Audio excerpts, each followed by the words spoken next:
I'm Zach Snyder.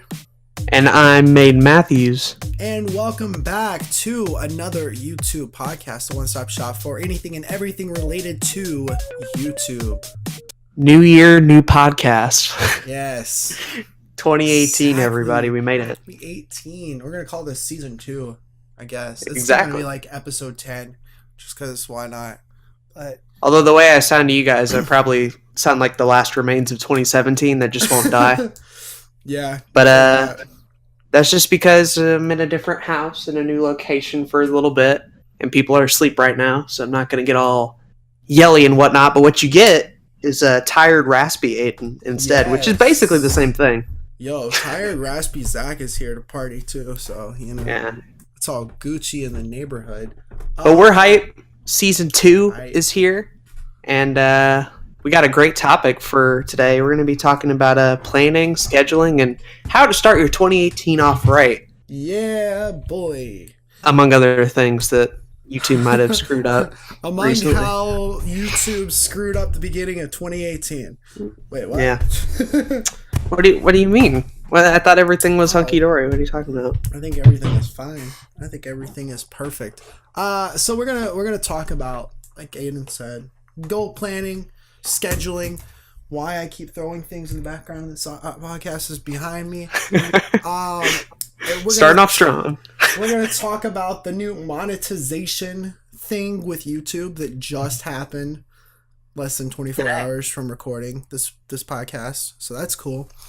But do you want to start it off with your week on YouTube trademark? My week on YouTube trademark. Yes. Not a whole lot to talk about, and we'll get into that, I guess. So the new year for me, I believe, had 2 videos featured so far out of the 17 days of the month. The first of which Cool. is a re-upload of a little high school video I did about the Amazing Bronze Dagger, which is just a parody of everything commercials. And I love that. And I had it on my old channel for a long time. And I'm like, you know what? Let's go ahead and bring it over here. I saw that and I was just kind of confused. I was like, what am I watching? Yeah. Watching high school me turn in a project for a history class. That's what that was. Yes. So... But yeah, that video was on January 1st, and January 2nd had a new Questions on the Couch. One that I like a lot because I go into the whole phrase, New Year, New Me, and why it's kind of like a stupid thing to say to begin with. Yeah. Which you'll notice I also opened up with a variation of it on this podcast, and for those who are in on the memery, congrats, you caught it. Gaffes. But aside from those 2 videos, not a whole lot else going on in January, and that's due to life mainly. Life stuff. Had a pipe frozen and ended up being busted because, weirdly enough, this seems to be kind of a pretty cold winter down here in Tennessee, which is bizarre. And we've even been having some snow. We've had snow. That never happens over here. And a lot of it, too. So that's been crazy. The bad part about it is that I haven't been able to do anything because I've been over here at a different house with not as much good internet. I didn't even have my stuff here for a while until a couple of days ago. And even then, like, I'm not going to be able to do a whole lot just because this computer isn't that good and the internet isn't that good. But there were some things that happened. During one of the days that it snowed, I was able to get some nice B-roll with my new camera, which does pretty good. That's cool. I've been learning it a lot. Like, before I got that camera, I probably wouldn't know what ISO, aperture, shutter speed, and all that shit meant. Now I kind of do. Nice, so that's cool. That's always good. I realized that I'm probably going to have to get a new lens for that camera because it doesn't do great in low light. And despite my lights in my room, apparently that isn't good enough. And you kind of need a different lens because the kit lens isn't the greatest. So that'll probably be the next $100 or so purchase. But even without that, I'm still kind of learning the camera, figuring out settings, and just learning a lot more filmmaking stuff that I probably wouldn't have known before. So that's been cool. But yeah, that's basically my week on YouTube. And then just a bunch of random tweets in between and BitChute shenanigans here and there. Yeah, that's cool though. It's always nice, like, sometimes shit happens and you kind of have to deal with it, and you're not able to get as productive as you want to be, but you can still be kind of productive and finding other things to do, like you said. You could have just like sit there and watched a lot of TV, which I'm not doubting that you did anyways. And movies. Okay, movies. let's get a couple things. But you correct. also learn how to you know how to use your new camera and stuff, so that's always good. You know, It's been fun learning that. I'm excited to see what that's going to be able to do. And then college stuff. College is literally starting back for me. If it hadn't been for the snow, I would have already started by now. But the roads have been so shitty. So, like, that's exciting as well once I finally get into that. Yeah, I feel like it's more exciting that you don't have to go to college right now. Yo, hold on. Uh-huh. Guess who just got an email? Uh-oh. Tomorrow From is YouTube. Day. Oh, from YouTube. Wow. Yeah. Important updates to the YouTube Partner Program. Ooh. Oh, boy. I've gotten the dreaded email, everybody. But I'm going to save my thing on that because we're getting into that later. Yeah. Zach, how was your week on YouTube? Oh, my week on YouTube, trademark. And I guess, well, this is really the last couple weeks, you know, beginning of January, everything like that. It's been... Fair enough. It's been a month since we've done the last episode, which honestly is not that bad for a little break here. I don't think it's bad at all. But, you know, 2017 ended and I went on the, you know, trying to do the new year, new me with with New Year's resolutions and just trying to make sure I get my best foot forward with these daily uploads on YouTube. And for the most part, it hasn't been bad at all. I've been trying to get a video out just about every day. Here in the last couple of days, we had a couple of issues. I've been getting sick. I had like the flu for like 3 days. And I didn't even know it was a flu till the tail end of it because I heard like 5 other people that I knew that were like, yeah, I've got the flu today. I was like, ah, shit, maybe that's what's wrong with me. They're probably the one who gave it to you. That's usually how it goes. Probably. So what's been very interesting about the last couple of weeks, I'll try not to like talk too much because I've done a lot of different videos, and I think what I've been trying to do more lately is like I have this entire schedule for videos that are going to come out in 2018. I think I have every single day planned now on the Zach Snyder Productions channel, and then the gaming channel. I'll talk about that in a second, but I have every single video planned pretty much, and that's been nice. But what's also cool is that for the last couple of weeks, I've just been making videos that I kind of come up with on the spot. So I could definitely tell for some of those. Yeah. And we're gonna I wanted to kind of go into that a little bit. Yeah. Sort of specific videos that I want to highlight that I've really like enjoyed, despite the fact that you probably would have never made them regardless. Sweet, yeah. So some of my personal favorites out of this little experiment. We'll start from the beginning. The 2018 New Year's resolution video I liked, obviously. I thought that was cool, especially with the whole Steam Achievements deal you did there. Yeah, that was kind of on a whim, but yeah, glad that worked out. And then 5 steps to make daily content when you're sick reeks of like this last minute approach. But I love the thumbnail and I love the video itself because it's stupid and funny, but you can tell. It's like 3 minutes long, and it's just I was sick, and I was like, I got to put out a video.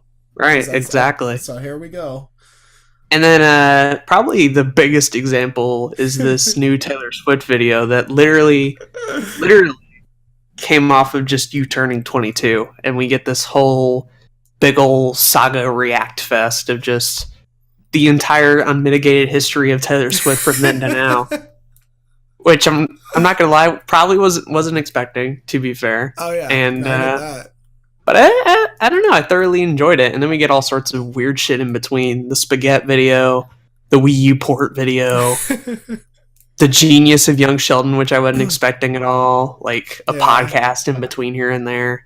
And then the gaming backlog one's pretty smart because that whole thing is just setting up the gaming channel and everything. But yeah, it's been interesting. It's been videos that I wouldn't normally see. Now granted, some of these, you know, I could have told you that, oh yeah, this video's coming. The top 10 games of 2017. Yeah.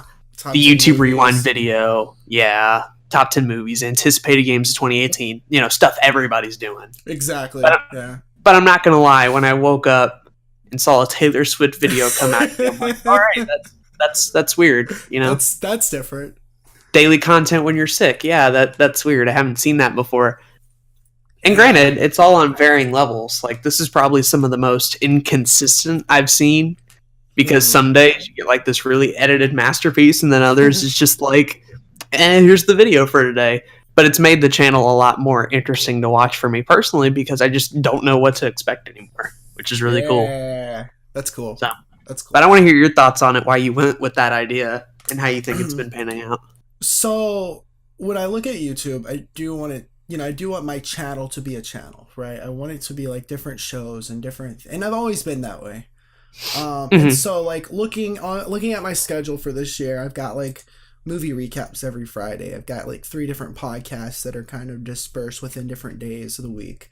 I'm doing things with comic books and anime and TV shows, and I'm trying all these different like video essays and things, like all these ideas that I've just kind of had that I wanted to do. But then I also wanted to give myself like the room to do something different, and I kind of figured this out toward the tail end of 2017. It really started one day when I woke up and like had an idea in the shower for a Sonic video essay, and so I did it, and it turned out really well.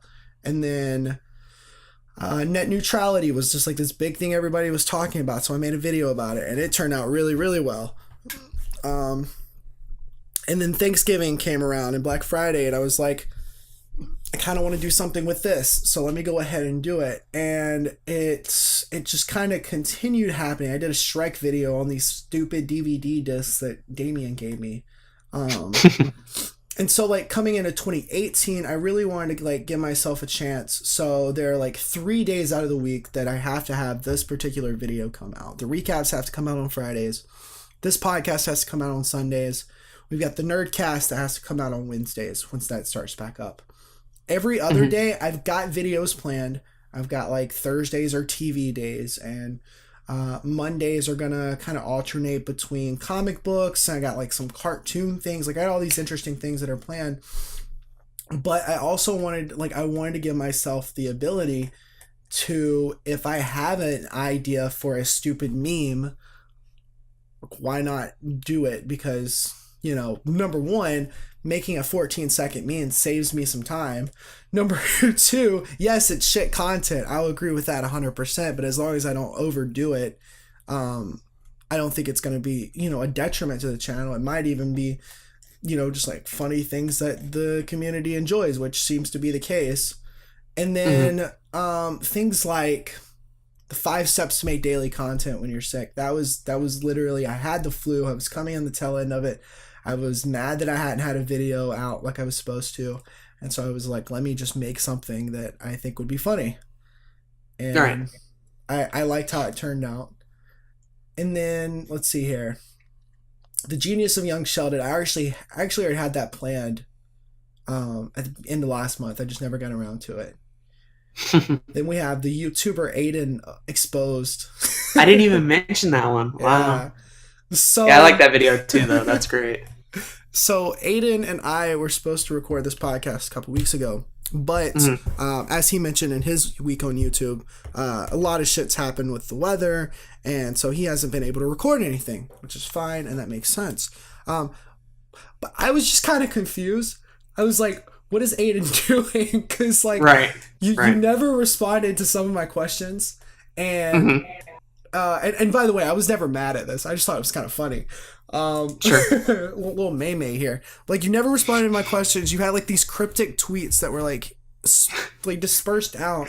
And I think you were on this Discord like twice within the span of a week or something like that.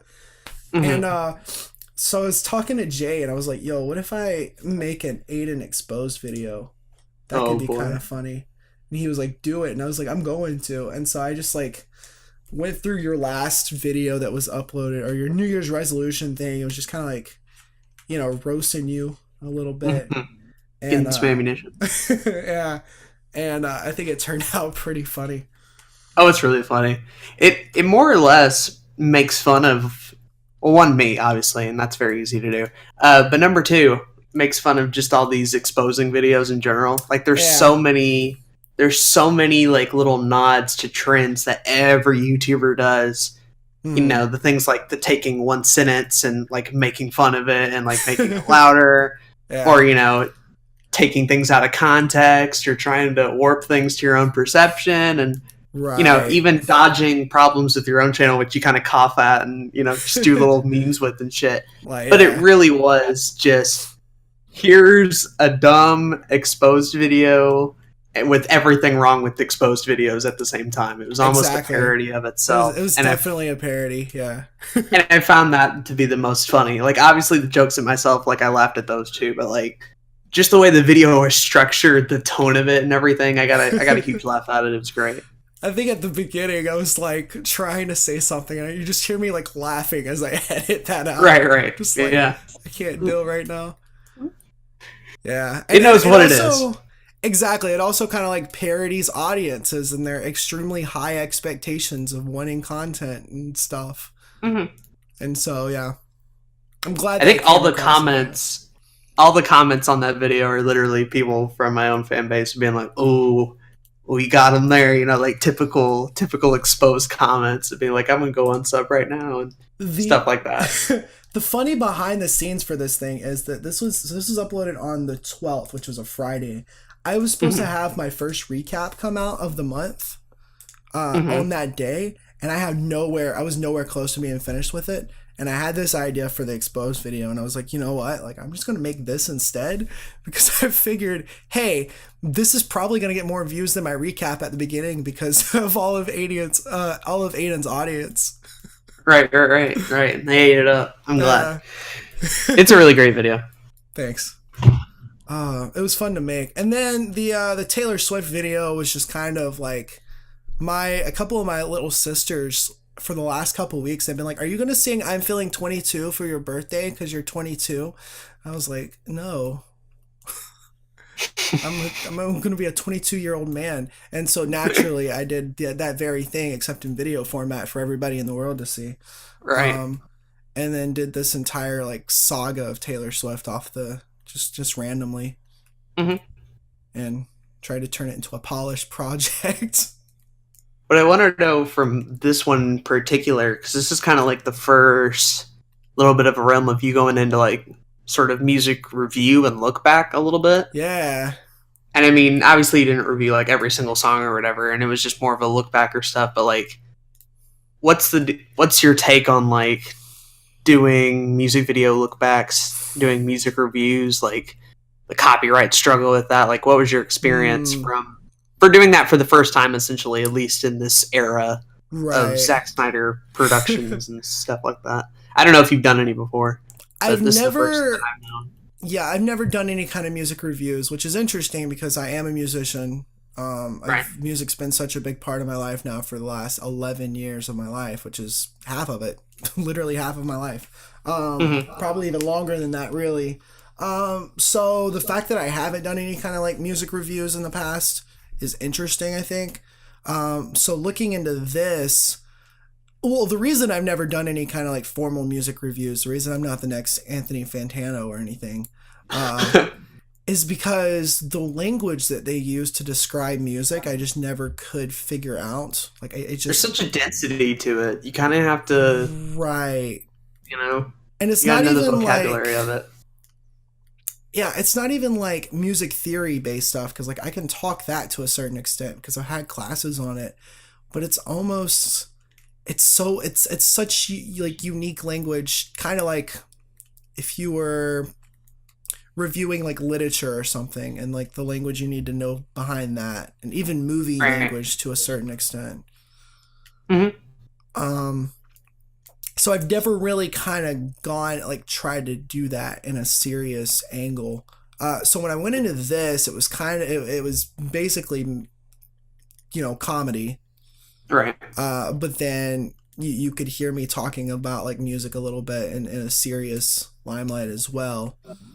And so I guess like, would I do something like this again? Maybe. I wouldn't mind doing it at all because it was fun to do. But there are definitely like its challenges that come with it. Sure. I agree with you wholeheartedly there. I've thought about doing videos like that before, but like, the two things that usually scare me is the copyright stuff, and then just not feeling qualified, you know? And Uh-huh. sometimes I don't feel qualified, like, talking about games to a certain extent, but I Same. feel like I have a good bit of, like, knowledge of the history behind it, or maybe what the public was like when that game came out, you know, like older systems and stuff. I know like the back of my hand. Mhm. I couldn't tell you what new wave is, you know? I couldn't tell you the melodic arrangement of this. I couldn't tell you which instruments were featured, especially in more modern music when everything just sounds like an electronic mess. Like, how am I going to be able to distinctly, you know, spread out each song from each other? Like, it's been a lot, really. I feel like if I were to ever do something similar like that, I would either A, do what you did, a more comedy approach, or Mhm. B, just get really personal with it. Just go like totally not even judging the music whatsoever and just sort of giving your opinion and maybe have like a more casual angle at it because ooh, I could not do that hardcore at all. I Which love music, but not that much. Not that much. and I think that's the way to go for it, right? Like making Mm-hmm. sure that you are talking about it, like how this music affects you personally. I think it's so much better than you trying to fake some kind of academia that you don't know how to speak, you know? Right. Right. Um, Same thing with movies too, to a lesser mhm. degree. Even though I feel Yeah. like I could talk a little bit more about a good movie, but still. So here's the interesting thing, because I was gonna mention I recently went into movie reviews, not like a Right. year ago, just like 6 months ago, really. And it was kind of on a whim. Kyle, who I don't know if he listens to this podcast, but he's in the Discord. He was talking about doing some articles about the Final Destination movies, and I was like, oh, that's interesting. I'd like to do. Like to look into those movies again because it's been a while, and maybe I'll do a video series on it. And I ended up doing it, and I think that was one of the best things I've brought to the channel is this kind of movie review recap series. But I looked at it not so much as I know what the hell I'm talking about, because I definitely don't. I looked at it more of, the enjoyment factor of these things in my life, the comedy aspect of it once again, kind of the like educational aspect of it in a sense of like, here's what's happening in this movie. Just kind of talking about verbatim what happened in the movie, which could get boring Mhm. for some people. I could see that. Sure. But it was so much more of like I didn't even at first include review scores in my videos because I didn't feel like I was qualified to do something like that. So I wanted to try to get my feet wet first. And I think that's the way to do anything review based on YouTube or in writing or whatever it may be. I think just try to get your feet wet and just jump into it anyways. Sure. Um, Sure. because if you're passionate about things, then it's going to be able to show, I feel like. I think part of it too, and this might be like a whole just podcast topic in and of itself, specifically talking about a lot of these review channels because I've seen so much of them, good and bad, that I could probably talk about it for forever. Mm-hmm. Uh, but really, what I've found throughout a lot of them is that the people who are really good at it have done it for such a long time now. Mm-hmm. And the thing is that because of that, they were able to sort of develop their taste, what they like, what they dislike, and all that sort of stuff. Because what I've found with a lot of people is when they say they want to be a reviewer, and they go into it and they do all this sort of thing, you kind of figure out that in the grand scheme of things, you really haven't seen a whole lot, right? You haven't Right. seen all the important movies or all the most influential music or every single important comic book or whatever. So you're not going to be able to offer that vast source of knowledge compared to, oh, I don't know, like a Chris Stuckman and Anthony Fantano or Roger Ebert or whoever. The Mm-hmm. one thing you can offer is just your sort of personal perspective and taste. And as you go along, eventually you kind of pick up and learn new things and develop your style and are able to make a good review show. But the point is, you can't get to that point without jumping in, starting, and realizing that, you're probably not going to have amazing reviews to begin with. But, as you expand your taste and as you see and watch new things and get better at reviewing, then you improve. Oh, yeah. Hopefully. Agree So, 100%. but that's just the thing I've noticed with reviewers a lot is typically they're pretty bad at it starting out, and the more you do it, the better you get at it. Mm. Yeah, I feel like I've gotten better just in the past 4 months with movie reviews. I Mhm. think if I did music reviews, I could get better at it just by doing more of them. And Sure. yeah. As Fair far as enough. anything else, like the copyright thing is such a big problem, and it's a pain in the ass. And I had the problem starting with movies, and now like this music thing was just as big a problem, if not even more. Mhm. And that's just such a tricky thing that you have to work around, and it sucks. Because like for movies, and I guess for music too, certain copyright strikes that you get will actually block the channel or block the video from anybody being able to see it. And so Mhm. like where if you do a let's play from like Nintendo and they put a little copyright strike on it, you can't make any money off of it. Um, which is funny because that doesn't matter right now, anyways. Yeah, we'll get to that. We'll get to that, Yeah. but you won't be able to make any money off of it. But you can still have the video watched. People can still like and comment on it. People can still share it, subscribe to your channel via the video.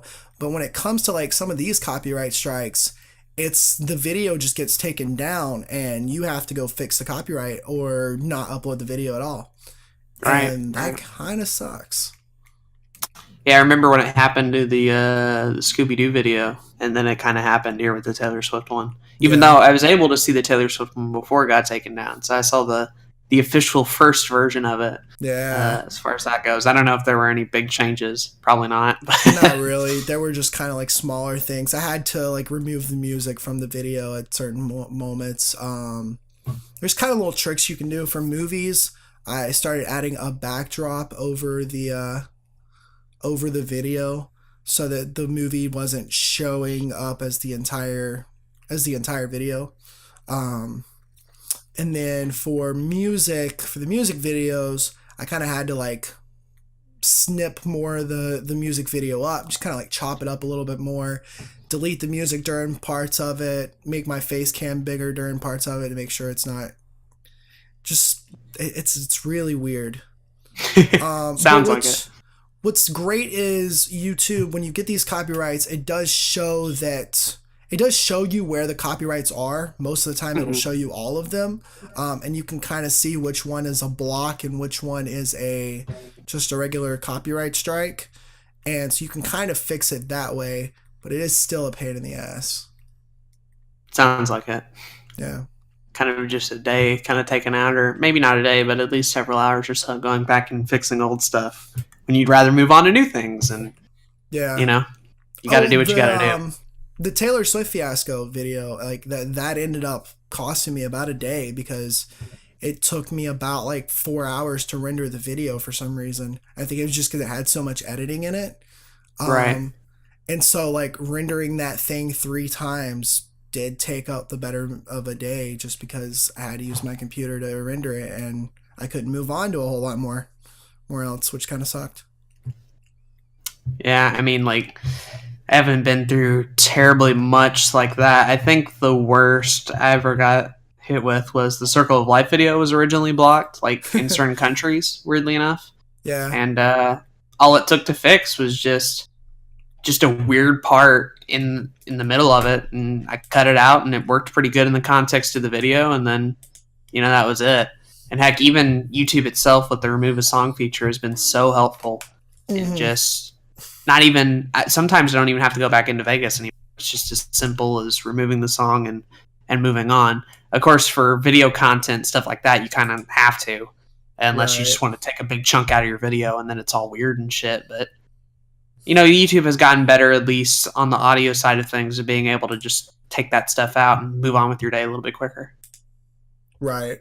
I mean, I actually just got another copyright claim earlier today, for an old Rick and Morty video. It got Hmm.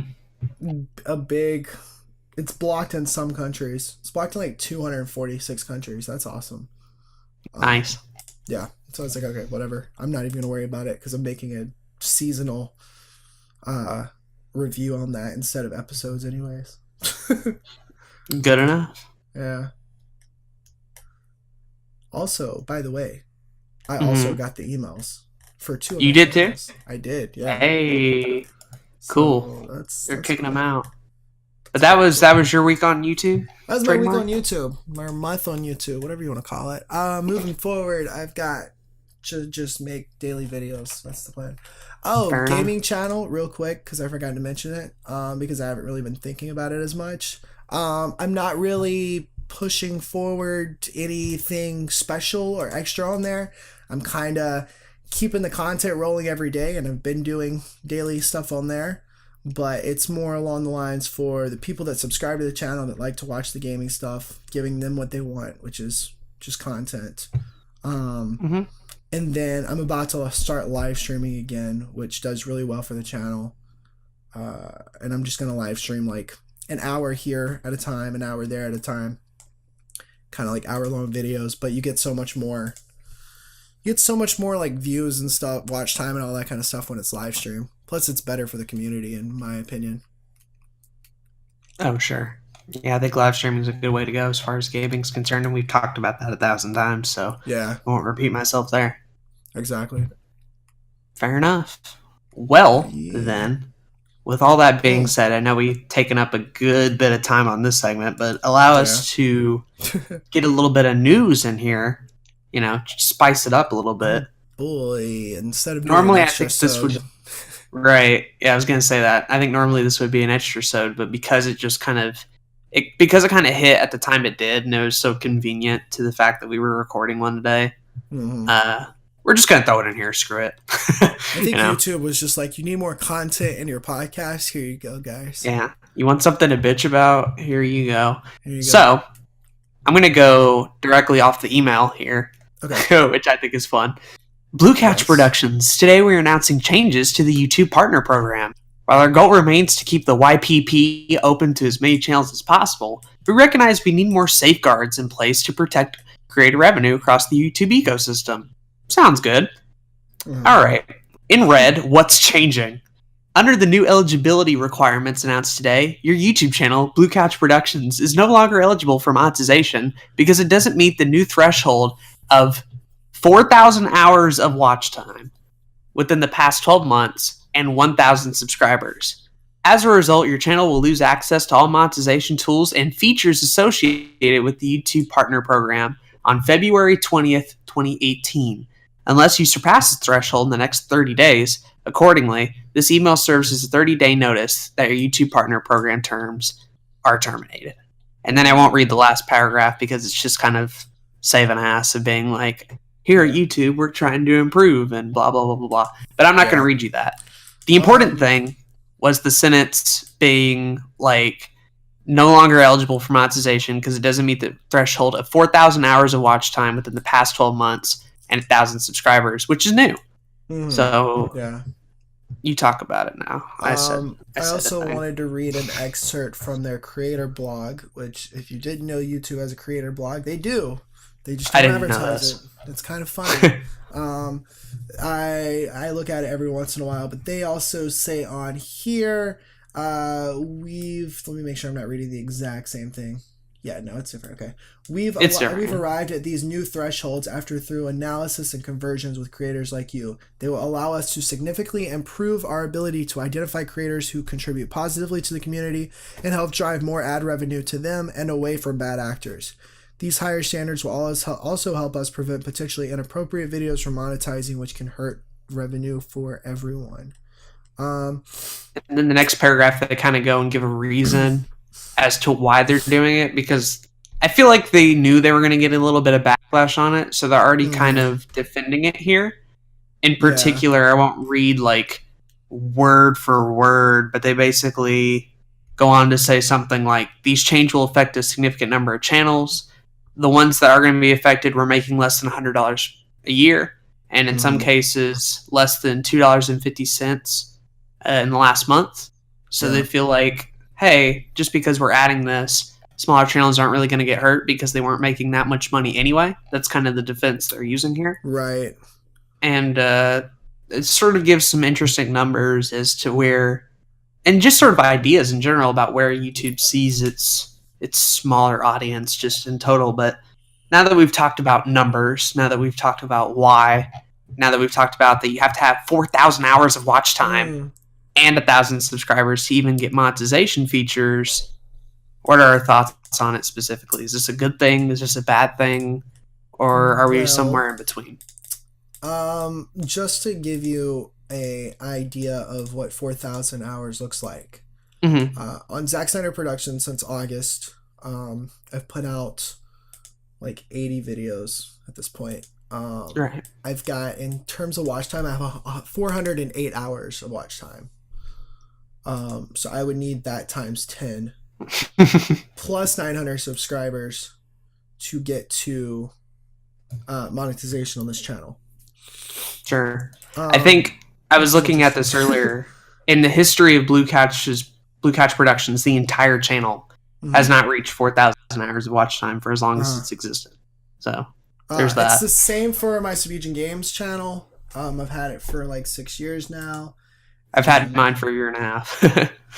Trying to go look up the actual number because I think it's interesting. I have 160,000 watch time minutes, but that is 2,600 hours. So it's still just barely half of what they want. And that took 6 years. And that took 6 years. Mind you, a lot of those views came out of the last year. Sure. So a lot of people are mad about this. And I'm actually not that mad about it. I'm a bit split, personally. Yeah. I want to hear what you want to say first before I say my piece. So let's talk about the negative stuff, obviously, because that's just what people are going to want to hear coming out of that. And that's just sort of what people want to hear anytime YouTube changes anything. So I'll get into that. Obviously, the number one thing that sucks here for a lot of people is that smaller channels now have to work a lot harder to not only make money, obviously, but depending on how you look at it, be relevant anymore.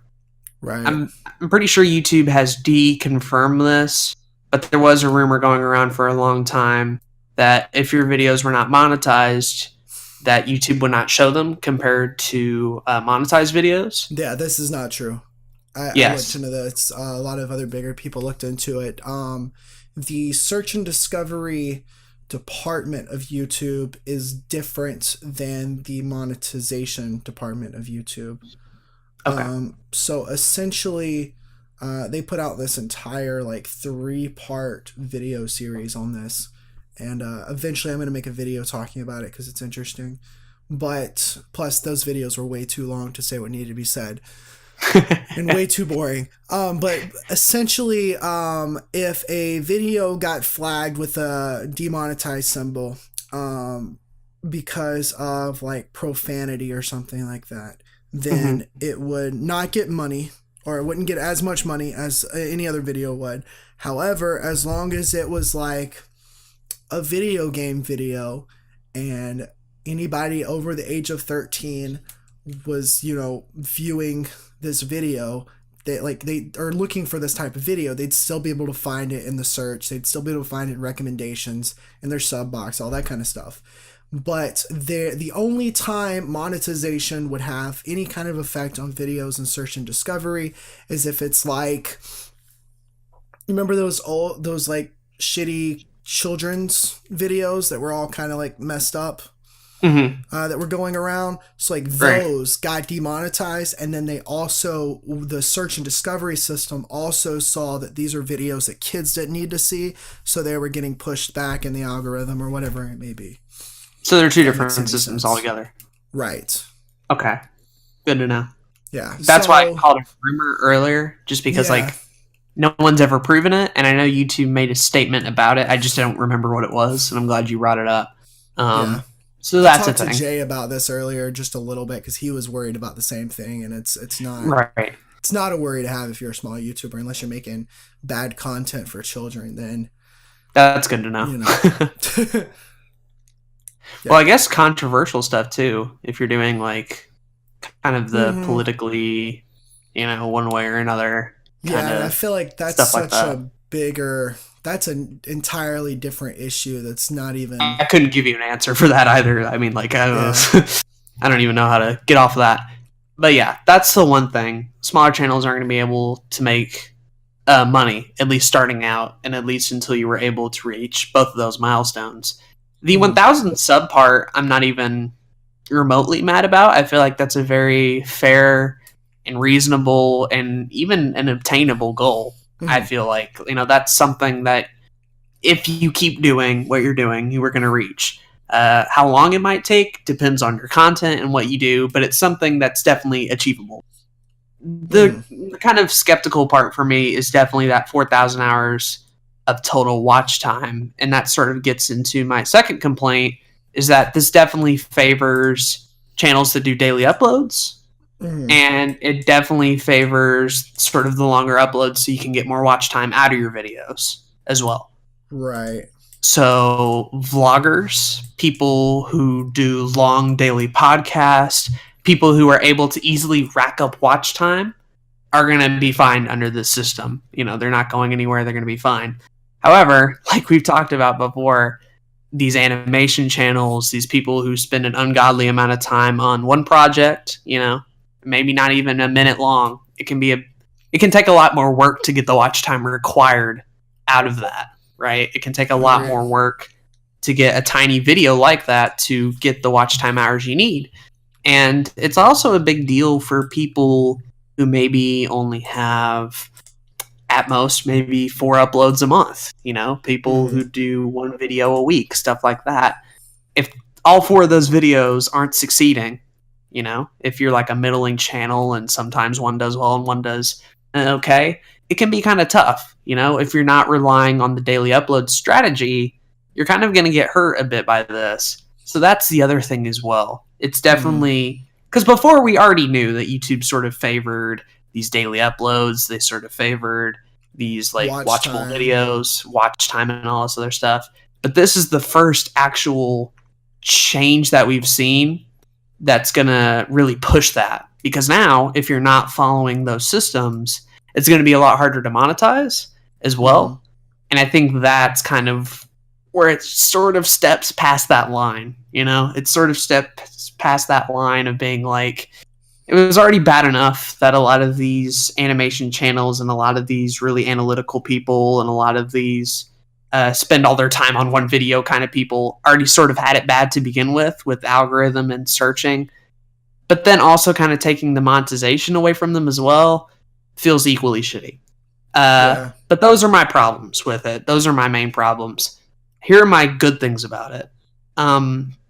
Number one, I do buy YouTube's little argument here of them saying a lot of these smaller channels weren't making enough money to live off of it anyway. That's certainly true. I can tell you from experience that's certainly true. And every smaller YouTuber I know could tell you that's certainly true. They're right in that fact. Does it suck that you're not going to be able to get money? I guess, but you probably weren't getting that much to begin with. So I don't think the money argument is enough here. If you have a smaller channel, you really should be either focused on, 1, just making it a fun hobby, or 2, if you want to turn it into this money-making machine, you got to first grow and put a lot of work into it. And growing is the focus early on, not money, personally. 100%.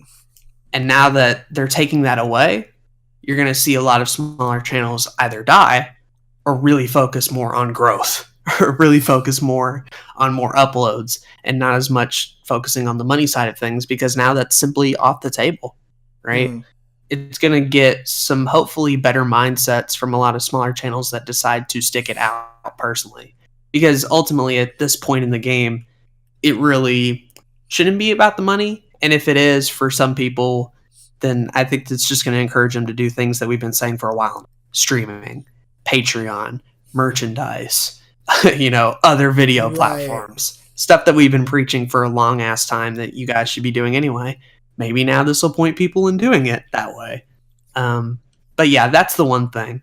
And then the second thing too, like you mentioned, it is going to get a lot of sort of the lowest of the low, sort of these quote unquote bad actors to sort of leave. And hopefully that will be enough.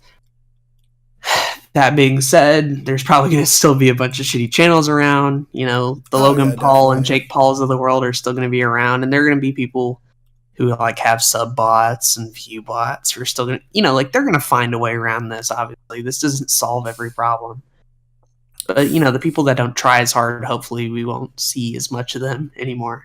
But ultimately, I think I'm just split on this whole thing. I do see some positives, and I do see some negatives here. Which is I'm going to see this pissing a lot of people off, and I'm also going to see a lot of people who are just going to be like, fine, I'm going to keep moving on. And ultimately, I'm going to keep moving on, right? This doesn't stop anything I'm going to do. This doesn't stop my drive, my motivation. And I'm going to continue to make videos, and on February 20th, I'm going to lose monetization, but you know, I don't care. I make money off of Patreon and merch. I'll survive. Right. You know, get a job, whatever. Fine. But I'm interested to see people's reactions, especially yours as well. Now that I've kind of given my thoughts on it. Just a quick question: were you with any kind of like multi-channel network that was giving you like money? Like, have you made like any? Have you gotten any money whatsoever from YouTube? Nope. Okay. Never been with the network, never gotten any money from it. I always found networks to be kind of pointless at a small stage, and that could be another episode in itself. But to answer your question, though. Back in 2013, very soon after monetization was open to everybody, I got an email from a place called Scale Labs, which is a network, and I went ahead and joined it because there wasn't any kind of like there wasn't any negatives really associated with it. And to this day, I don't think that particular network has many negatives associated with it. But last year, around like half of the year, long story short, I've gotten like $30 from YouTube as a whole, like in checks over the years. But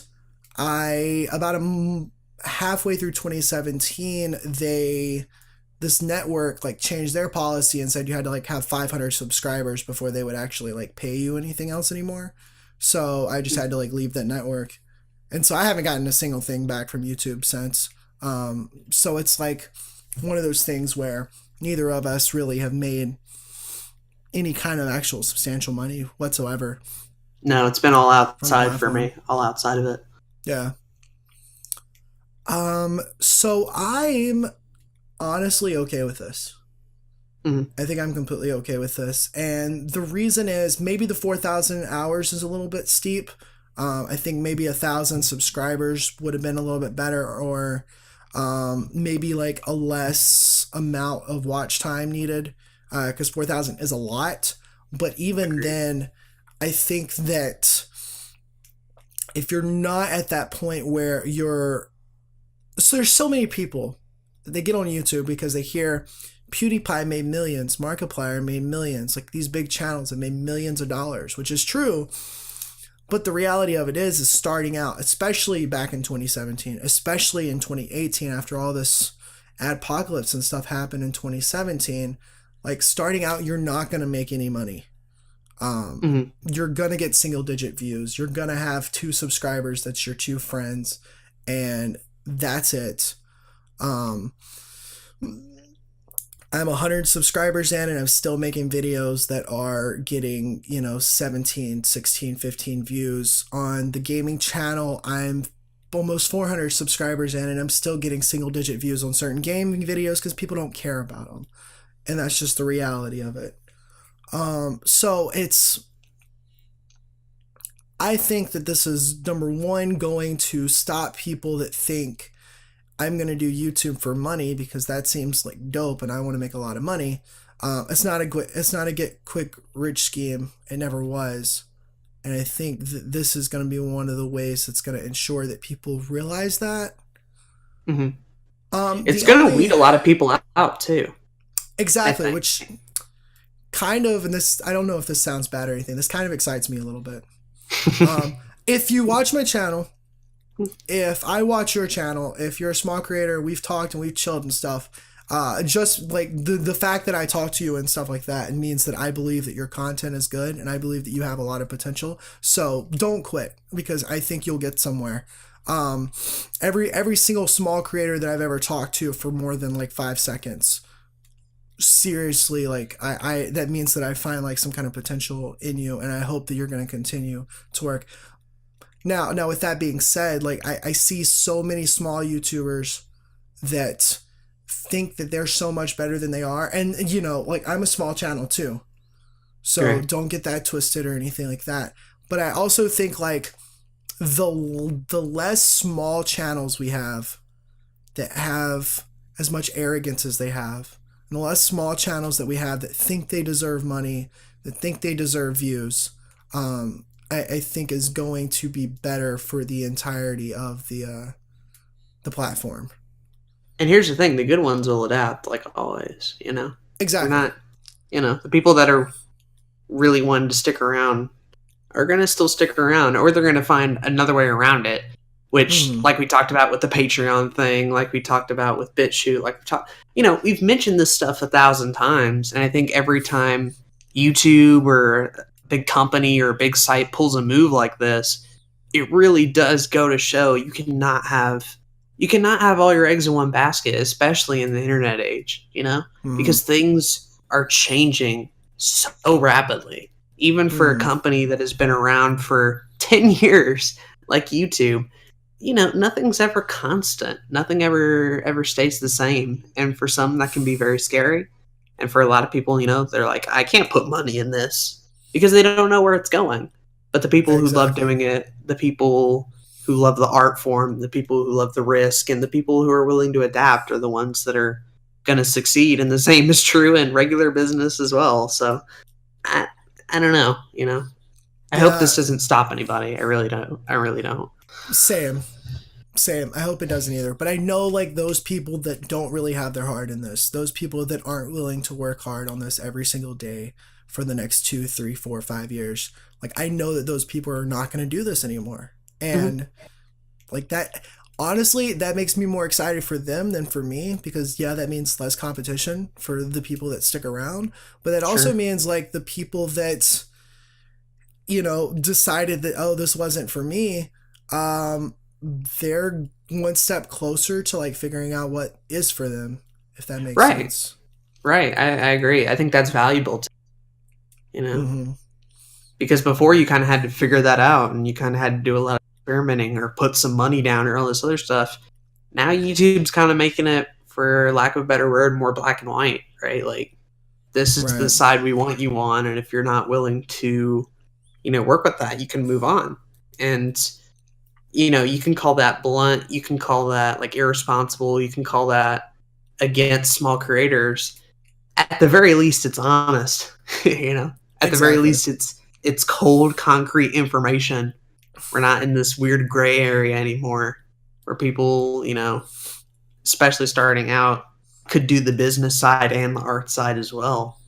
Mm. Now you kind of have to be a little bit more crafty. You kind of have to really love what you're doing and have a passion for it, which is cool, and it's going to contribute to less oversaturation in general, which has always been a problem on YouTube. Right. Um, so if you look at these bigger channels, you look at these channels that have been around for years, and I'm talking about the ones that's been on here since 2006, 2007. Um, like they started off just making videos because that's what they wanted to do, and they Mm-hmm. had no idea you could make money from this. So the fact that we have the audacity to expect money from this when we haven't even done enough to deserve it is insane. Sure. Um, And I want to get this out of the way. There's nothing wrong with making money. oh, If you 100%. Yeah. if you came to YouTube with the sole goal of making money, don't get it twisted. I'm not out here, claiming you to be the bad guy or anything at all. Uh, I don't think you're a lesser person because of it, but Right. it's never been the appeal for me. And I don't Mm. think it's the appeal for Zach either, at least not when you start out. Right. At least it's not the reason why you join, right? It's not the reason Exactly. why you begin. Sure, money's a cool thing to have. It's a cool thing to gain along the way, and you want to feel appreciated for your work. I get that. Yeah. But ultimately, you join YouTube because you want to broadcast yourself. That was the old Yeah. slogan, and they changed it. Uh, Yeah. mm, Unfortunately, but Yeah, I mean, I agree with that. If you're in it for the money, then you just need to get smarter. You just need to Sure, get smarter now because that's you it. gotta somehow get 4,000 hours of watch time. So um, good luck. All right. And get there like that. Just make better content and make more content. Do what you got to do. That's Do fine. Patreon, do merch, do Right, whatever. Get yourself a good network. I don't know. Do you can editing gigs, all sorts of stuff. right, you can still make money from this. It's just that should never be your for. I don't think that should ever be your focus Sure. on YouTube in general. But So did you have any that's more negatives, or you want to get into positives? um, I'm trying to think. Like the only negative I really can, I mean, we've talked about some things already, but I think like the biggest negative that I can really think about is the fact that people are going to get discouraged. Um, Sure. which sucks. It sucks seeing fellow creators that I've talked to that I plan on collabing with on Twitter extremely upset about this. Um, I'm curious about what the comments are going to say because I know a lot of people that I know are upset about this, and that sucks because the creators that I surround myself with, like I believe that they have a lot of potential and they can do so much if they just put their mind to it, which a lot of them have. You included, Jay, everybody in the Discord that decided this is what they wanted to do. So that's the only negative that I really find with all this is the fact that Mhm. people are going to get discouraged. Yeah, I can see that for sure. Positives, I guess I already kind of said one. Number one, it makes it less saturated, Sure. less competition. Never that YouTube was per se a competition. If you look at it at all like a competition, there's going to be less of it now. So that's kind of cool, I guess. And then, hmm, I had a question in particular about this part of it. hmm, Is this actually going to be enough to? I guess what they're trying to do here is add another layer of being like, "Hey, advertisers, we're cleaning up our act. Look at us. Look at all these things you have to do now in order to get ads back." Do you think that ploy is going to work? And more importantly, will these measures actually get less crap, or are the crappy YouTubers just going to work around it and nothing's ever going to change with that front? Do you think hmm. these measures are worth it, essentially, for what we're quote unquote losing? I think so. YouTube's always had like a big clickbait problem, right? Sure. Always has been, always will. We've grown susceptible to it, so it's not as bad as it used to be. But when YouTube like was trying to get rid of clickbait, what they did was make watch time more valuable than views, which Mm-hmm. worked. And we started seeing less clickbait. We started not getting that so much of it in the search results. We started not getting so much of it in the recommendations and all that kind of stuff. And these channels that maybe were making money from this stopped making money from it. When they, here's the thing. Here's the thing that I'm kind of still confused about. We haven't seen. It's not been that long since YouTube changed the monetization recently Mm-hmm. because it was what like 3 months ago that they changed it to 10,000 Total views. views. Yep. Yeah. And this will be going on top of it. Yeah, and that was not that long ago. So Nope. I'm kind of curious. I don't think we've seen enough change from that for us to warrant this change yet. To see, Sure. whether that even helped. Right, right. We don't really have results from that point. Maybe they thought it wasn't enough. Maybe they thought they had to add more stuff to it. But Mm-hmm. essentially, from what I was, just reading on it a whole lot of the time, they're trying to get it a bit smaller so that, the channels that do fit these regulations, which granted are a lot, but not nearly as much as what they were having to do, they have a Right. lot easier of a task of being able to review that stuff, quote unquote. having actual Right. people look at it and being sure that this demonetization thing, is hitting the right people, essentially. And at that point, you have to wonder, like, is this a band-aid for a different problem, per se?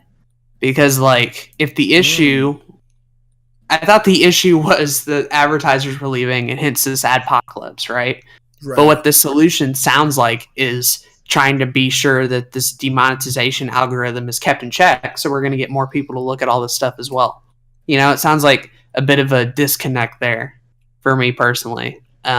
Which, granted, is still a good problem to fix. I want to see the demonetization thing get fixed as a whole. But I thought the point of all this was just to get advertisers back, and like, from as far as we've seen, all the stuff that YouTube has tried so far, the yellow sign, the red sign, the 10,000 view thing, and now this, you gotta wonder, like, what, is it working? Has it been working? Are they trying more? Or, are the advertisers back now? Or what's the deal exactly? We don't know a whole lot, essentially.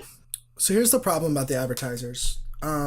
The advertisers left because, and I enjoy his content now. I watch it almost daily now because I've really enjoyed it. PewDiePie, he made a big mistake, and although that mistake wasn't as big as the Wall Street Journal made it seem like, that was why advertisers left at first. Okay. He practically started the apocalypse. Now, that along with advertisements showing up beside terrorist videos and just these awful videos, that alongside of that is the reason that the apocalypse started. It was kind of like this small problem that got blown way out of proportion that kind of uncovered this bigger problem. Sure.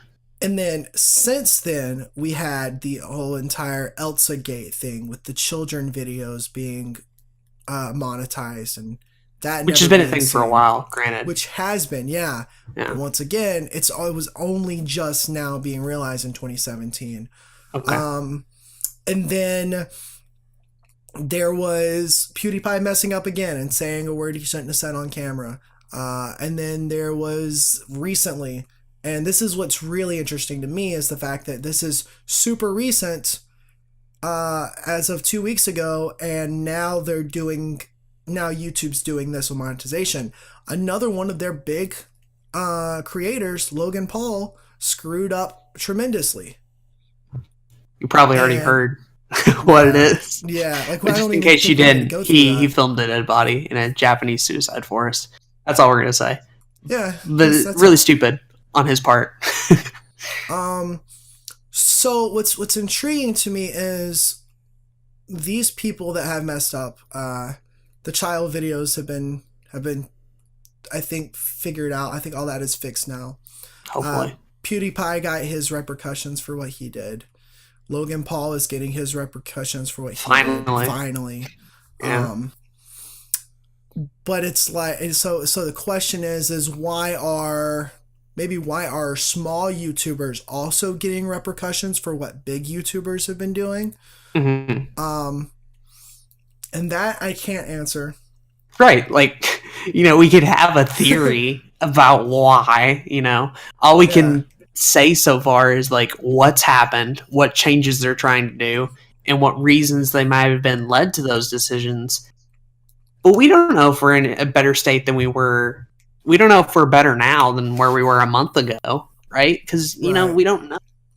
We don't know. That's the thing. This has all been a confusing 1.5 year mess of just, is even making money on YouTube a thing that can exist, right? Like, what's next? What are they going to add next? What other requirement is going to be put on top of it?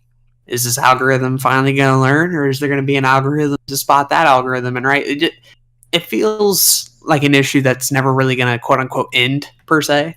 Yeah. And for sure. And it's announcements like these that really tell me that this isn't going away in one form or another. And granted, a lot of it can just simply be pegged. And I saw Boogie made a video on this. It's just like, the YouTubers on the site kind of have to be a little bit more responsible, especially on the higher up end, if they're really the reason why all this is happening in the first place, which granted, we don't know, but still, it might just be an issue of, the YouTubers on the site just need to kind of grow up a little bit. And if that's something that needs to happen, that's, no YouTube view amount, no subscriber limit, no view limit is going to fix the behavior of bigger YouTubers, right? That's something that the community kind of has to fix on its own. And, that's probably the biggest solution, and probably the most practical even. But I don't know if we're ready for that yet. I don't know if people are willing to put views, clickbait, and money aside for a better image for themselves, for a better image for the site, and just for everybody in general. But that's a big ass task. That's a big question to be asking. And people like me and you on another YouTube podcast probably don't have the answers for it either. We're just watching from afar how we see it. Spitballing it and seeing it. Yeah, exactly. I think but it does feel like we're footing the bill, though. I will say that. I kind of felt that. Yeah, for sure. I think more so I look at another YouTube podcast as almost like a documentary of the way that we see things as small creators, more so than a be all end all definitive guide to YouTube, if that makes sense. And I feel like we've kind of made it seem like that more so than the other. Hopefully you guys don't think we have all the answers, because I'm telling you, that's not true. Nope. Not one bit. That's why our answers are always the adapt and move on thing, because we never know what what problem's going to come up next and how to really answer it in any other way other than, yep, that was a thing. Move on now. Pretty much. Speaking of adapting and moving on, I was going to ask you. All right. First segue of 2018. Let's get it. Got him. Add the segue counter. You fans at home, you can count and let us know how many segues. Take a shot every single time you hear a segue. That's a deadly drinking game. Sexy segue, though. That's deadly. It is deadly because... anyways, my question to you is, so as a small YouTuber that hopes to be bigger one day, as a small creator that hopes to be bigger one day, how do you see yourself when you get to a point where you find yourself as a successful creator on this platform? What do you see yourself doing to ensure that maybe the platform stays good, maybe your channel image stays good? It's probably a big ass question, and I'm probably not making any sense, but I hopefully that came across some kind of way. Sure. I mean, I feel like with this podcast, at least, it's pretty simple of just practicing what we preach, We've already kind of gone out of our way to sort of say how we feel about this thing and that thing and guidelines and all this practical stuff. If I got big, it would just simply be a matter of continuing to follow that, right? Continuing to not abuse audience trust, continuing to not do things like bad clickbait, continuing to not be insensitive, continuing to try to remain open-minded on issues from all sorts of other sides, and then just making sure I'm still improving, right? I want to still be improving at that stage, and I still want to be getting better at that stage. But when you get to that point, you do have to kind of be a little bit more responsible than I am now, per se. Maybe videos that I make now probably wouldn't get made, which is kind of scary and is almost in a way a little bit of a form of censorship, but it'd probably be good. It'd probably be better for the greater good than my own personal dumb enjoyment. And hey, if I really do need to make a dumb, stupid, shitty video, I'll make like a second dumb meme channel and throw it on there anyway. That's fair. But I feel like once I get to that stage, I'm going to feel more part of a whole than I do kind of out here on my own, which I've always kind of wanted to begin with, whether I'm joining groups or YouTube communities, why I'm in this Discord, why I have a fan base, is that I really don't want to do it all by myself. And when you get bigger, you really do have to sort of fit that role even more, only now with the larger YouTube community and conscious. Hmm. I think one of the things I'm excited about, if/when I get to be a bigger creator on this platform, is the ability to do more things off the platform. Because I've talked and I've seen so much over the past year. I've done so much research. I've listened to entrepreneurs and stuff, and it's so much more. A lot of what we've said is, don't put your eggs all in one basket. Don't focus on YouTube as much. Do more things outside of YouTube. And when you're small, especially on this platform, it almost feels like that even though you know this information, and this is kind of a recent revelation of mine, even though I know this, like, my priorities still have to be on making sure that I have content every single day on this platform, making sure that it's as optimized as possible, that I'm spending as much time on the platform as possible, because it's where I started, and it's where the majority of the people that are going to find me are going to find me on. It's where the attention's at. Right. Exactly. That's where the attention is. And so I kind of like find myself, like, I want to be able to write a book and, be able to monetize that at one point. But I don't want it to be a how-to YouTube guide like, a million other people have done. I want it to be a fiction novel that I wrote because I want to create something. Or I don't mind doing how-to guides on, like, for videos and stuff, but I'd rather not. I'd rather do more creative things. And so it's one of those things where I see, as this platform, as I get more and more into the platform, and the bigger I get, the more I see myself focusing less on it, which is interesting. Sure. If that makes sense. That's a fair viewpoint. That's a fair viewpoint to come at it from. Mm-hmm. Interesting stuff. I did not think we would spend that much time on not only the how was your week on YouTube, but just this whole thing in a tangent. Ooh. Yeah, we're about a lot of deeper. An hour? Into it. Wow. Yeah. I thought we were at 30 or 40 minutes. I didn't think we were that long. No, for an hour. Oh well. I'm cool. What are you gonna do? Yeah, I think it was stuff that needed to be talked about. New year, new podcast.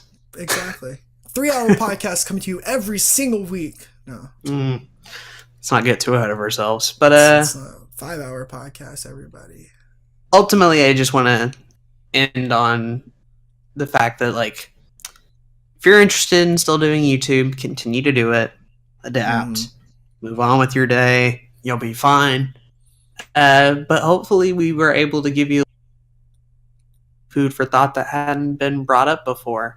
Of just sort of, we almost got a lot into fears, sort of fears of the future and what's to come, and, other powers at play and other YouTubers at play, and kind of the helplessness factor, but also a little bit of optimism as well. I got a little bit of both in there. Yeah, for sure. At least that's what I got. I don't know. Maybe I'm just speaking out of my 1:34 a.m. trying to be deeper than I am. Face. I'm going to listen back to this podcast tomorrow and be like, that really wasn't that deep. maybe shouldn't have said that, but I think there was some deepness in there. I don't want to get too much into this because I do want to get into the main topic before the next morning. But sure. Do you have any big suggestions for small creators that are wanting to reach that 4,000 watch time mark? No, neither of us have done it, but I'm curious if you feel like you have anything you could give information on. Probably volume at this point. It would probably, if you weren't doing daily uploads before, and if you can do daily uploads, I would kind of start doing that. Or at least finding ways to getting more longer content videos on your channel. Just something. Right. There needs to be more opportunities for your viewer base to watch something, whatever that might be. Like, that's all I can tell you. That's the best way that I'm going to know how to do that. Or if you really still feel like sticking with the one video a week, do what we did. Do what we did when we talked about quality versus quantity. Advertise the shit out of your stuff. Oh, 100%. Make sure everybody and their mother knows a big Mario Odyssey. I saw someone do this recently. A 2-hour Mario Odyssey video talking about how the game isn't a masterpiece. Oh, that's interesting. I'm about to do a 2-hour video on why it is a masterpiece. And that's not even recommending the guy that I saw, like, we've talked about this off podcast, but the guy who did like a 7 or 8 hour analysis of Omega Ruby and Alpha Sapphire. Yeah. It may have seemed crazy, but if you get enough people watching that, you're going to be able to get your watch time up. I'll tell you that much, especially if it's good, if it's consistently good. And then, like, at the very least, watch our podcast. Watch our podcast so that we can actually prove to you that it's possible to get 4,000 hours of watch time. Right. I crunched the numbers a little bit. So in order to get 4,000 hours of watch time in the next year, you have to get 10 hours of watch time every single day, which is 657 minutes of watch time every single day. Now, I can tell you that I don't get that at all. No. But I can also tell you that on days that I've gotten things like that, it's days where either a video got, I don't want to use the word viral because they're definitely not viral, and whether a video got a lot of views, or a podcast. Like our Secrets of Community Management episode in its lifetime has gotten over that 600 the 600 minutes. 3 of our podcasts have gotten over that 600 minute thing. So maybe you decide to start a podcast on your channel. On the gaming channel, I know for certain that the live streams have gotten upwards to 5-10 hours tops on, or even more than that in terms of view time on the day that it was released. So maybe you start live streaming more. I think you should, in terms of quantity, it's much more about doing it in a smart way rather than just trying to pump out the same types of videos that you already do every day. Because I see a lot of people, they're like, well, there's no way I can do a video every day. But maybe you're passionate about a topic and you know something about it, and you could do an hour-long podcast 2 to 3 times a week, or even just once a week.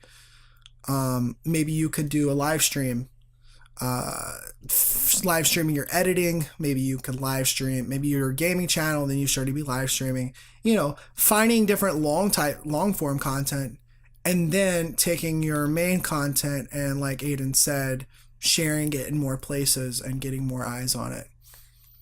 Exactly. Yeah. Live streaming is a great way to get watch time. I'll tell you that right away. Like that. If you weren't live streaming on YouTube before, you might want to, especially if you're doing longer forming content, just kind of like editing and making live streams. I think we're going to start seeing a ton of them now that this is a thing. Because none's easier for watch time than live streams like that. Exactly. I think I'm going to start editing more of my live streams. Or I think I'm going to start live streaming more of my editing. Sure. Because I've already done some of it in the past and I've thought about doing it more. And hey, incentives right here. It'll get people out of their comfort zone, I think, just in general. So right. I'm excited to see that. For sure. I think we're going to see some different types of content kind of come into fruition because of this, which I think is a good thing. But yeah, that was the news bulletin of the week. We're not going to have that every week. I hope not. Yeah. We'll probably just do an extra soap next time something like that comes up because, or hell, maybe even just a podcast episode for how long we went on it. Yeah, for real. But, hey, there's stuff here. There's good stuff here. And just because we talked that long about all that stuff, we're not going to skimp out on our main topic. We're not lying to y'all. We're going to give just as much, or at least a good amount of value. Exactly. Out of our main topic. Hey. Yes. Our main topic of the week is all about, it's 2018. So it's all about goal setting and scheduling and, making sure that You can get those daily uploads. Yeah. Mm. Do you feel qualified enough to talk about this? On the one hand, no.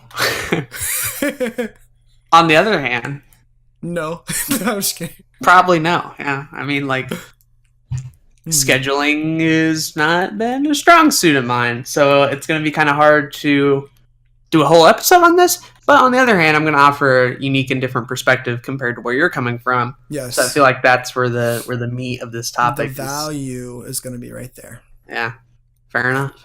Right there. And then goal setting as well, which is something I'm a little bit more familiar with and have a bit more stuff to say on, just in general. Cool. So let's start with the goal setting. I feel like that, new year, new me, New Year's resolutions. I only say that because I know for certain that you hate that phrase.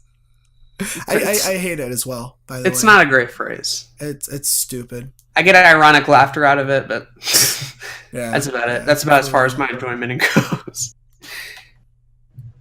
And I thought I was the only person who complained about it, but weirdly enough, after watching that video, I heard a lot of people being like, yeah, it's kind of the thing. I'm like, whoa, I'm not a weirdo here. There are more people that hate that phrase than me. That's cool. Yeah. It's a stupid phrase because it's literally the change between 24 hours and you're like, hey, I'm going to change my entire life around. But this was the first year that I ever actually tried to do New Year's resolutions. And I think it's for the better. I think it's good to attempt to try to get somewhere, try to be a better you. It's just not going to happen in one day, and it's definitely not going to happen because the day changed from December 31st to January 1st. Sure. Yeah, it's very much a long-term thing. But goal setting. Let's get into some goal setting. Specifically goal setting on YouTube, goal setting as a content creator, that kind of thing. Sure. We're not goal setting grades here. I never did that, but no maybe if I cared enough about. Well, I used to be quick tangent. I used to be really good at grades, and so I never had to change it. And then when I got bad at grades, it was because I didn't care, so I still didn't change it. But anyways, you're a bad man. bad man. I got a class in like less than 12 hours. That's I'm sure they'd love to hear our late night YouTube rambling podcast. Exactly. They can't get to the point to save their life. Anyway, point over here. Goal setting is a thing that yes. I don't remember where I saw it from, but I remember there being a lot of studies on the fact that people who even bother to set goals, whether they're basic or complex or whatever, typically have a better chance of succeeding than people who don't. And I've seen several studies for that for grades and productivity and stuff like that. The people who even attempt to set goals have a better chance at succeeding than those who just don't at all. Which is crazy to think about. Like even the people half-assing their goal setting are getting better results that way. And I can't remember what study I saw that on. I'll probably look it up or whatever. But I can definitely say that's true because when you goal set, you're kind of taking the unknown of the future and everything that comes with it and being like, this is what I want it to look like. And when you have that picture in your head, when you have that thing to strive for and to achieve for, you're able to get the motivation and you're able to sort of see a path forward.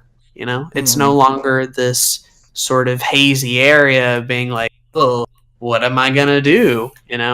Once you set a goal, you can work on making the steps toward achieving it, and that just allows you to get a lot more organized. It allows you to get it motivated, and in YouTube case, just get a lot more stuff done in general. Yeah, agreed. Yeah, I think I've always been told through any kind of program I went to, any kind of school event where people are talking about goal setting, every time it's like, what do you want to do when you grow up? Oh yeah, well, how are you going to get there? I've always been told, like, write down your goals and they'll more likely happen. And I think more often than not, that has been the case for me.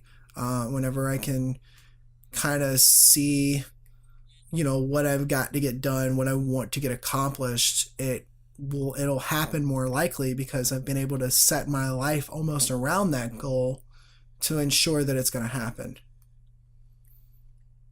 I mean, it works. It works. It does work. It does work. Absolutely. Hey, if the professionals say it works, then we can't be too far off, right? Okay, I found the one I was looking for. I believe I saw off a YouTube video, but I found the original article for it. So this is a school class, I believe Harvard Business School. Mm-hmm. And so they did this little study, and 84% of the class had set no goals. 13% had set written goals, but no concrete plans. And then 3% had both. So when we're looking at it now, 10 years later, the 13% of the class that set written goals but had not creating plans were making twice as much money as the 84% that had no goals at all. Wow. That's interesting. Twice as much. And no concrete plans, just like little simple written goals that they like wrote down and wanted to achieve, and it was crazy. And then for the 3% that had both the written goals and the plan, were making 10 times as much as the other 97%. So an even bigger jump there. Damn. The people that mapped it out even further.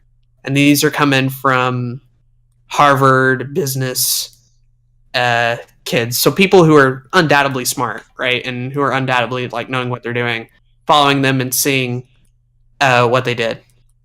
Right. That's interesting. That's super interesting. I like that they've crunched the numbers for that. Yeah. 1979 Harvard MBA study. There we go. Well, there you go. Now, obviously, that's a little different now because we got so many different jobs here. So you could make 20 times the amount more money than your colleagues if you create some goals. Mm-hmm.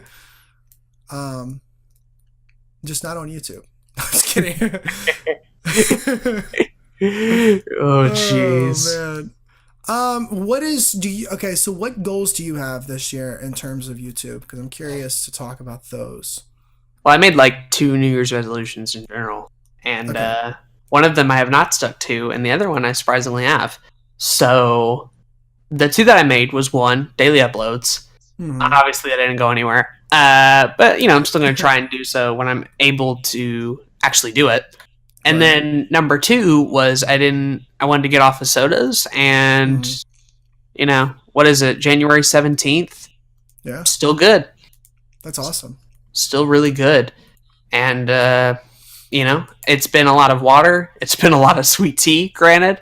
But I haven't drinking a soda in about 16 days. It's the 17th now, very early morning, 17th of January, but like still going strong on that, and have not even had the urge recently, that's which awesome. is fascinating. Yeah, that's awesome. So that's just been fun for me in general, of being like, oh hey, I'm not reliant on the one thing to get me up and started through the day. It's just kind of cool. I also had the no soda resolution, and it has been well for the last 14 days. Yeah.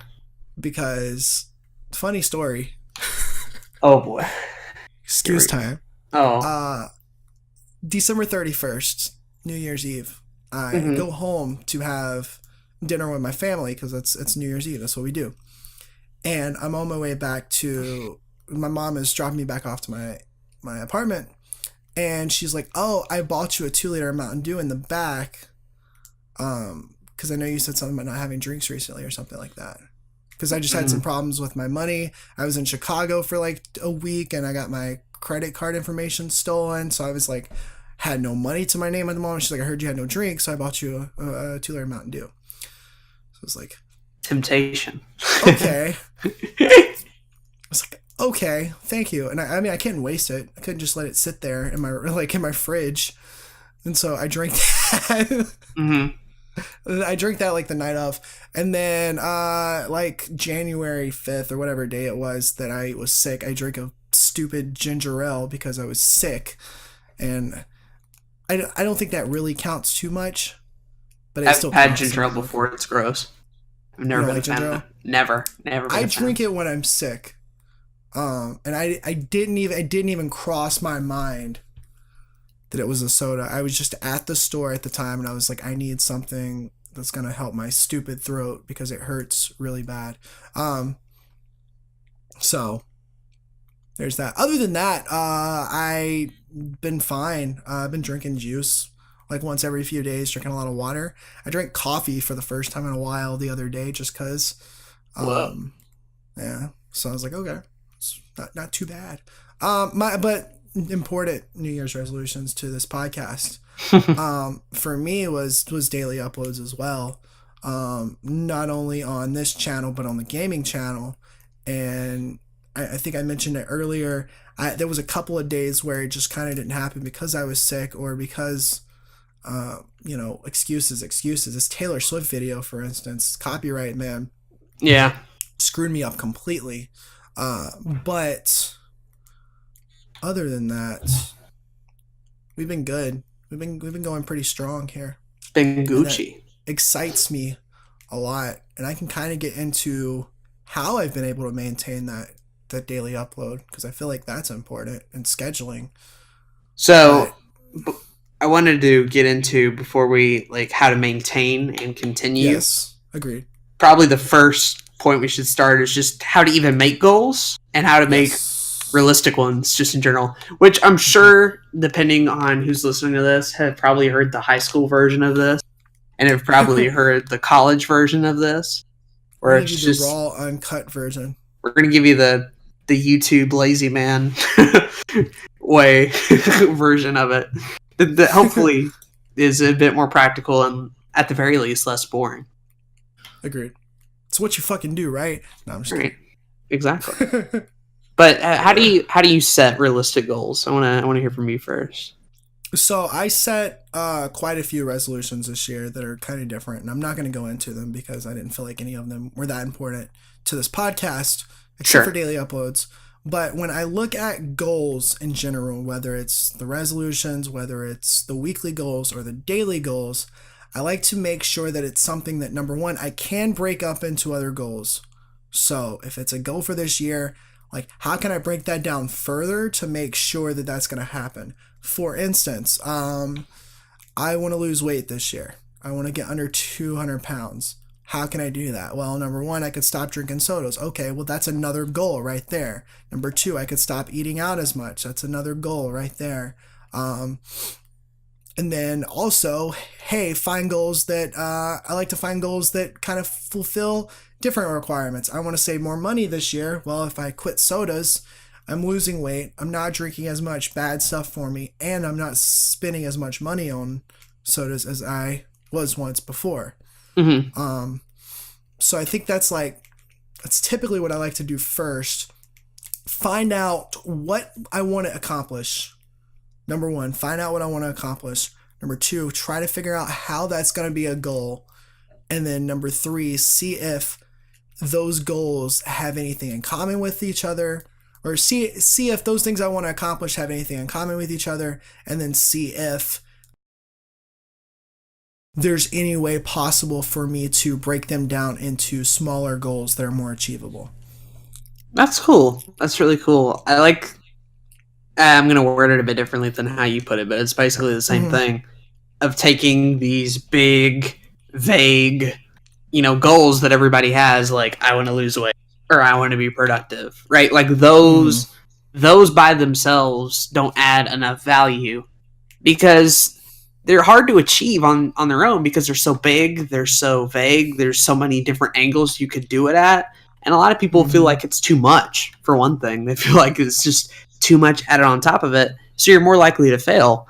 But I like your idea of taking big goals like that and being able to break them down into more descript, but more importantly, achievable goals as well. Right. The descript part is so important because the more descriptive you are, the better. More likely, the more likely you're going to be able to do it.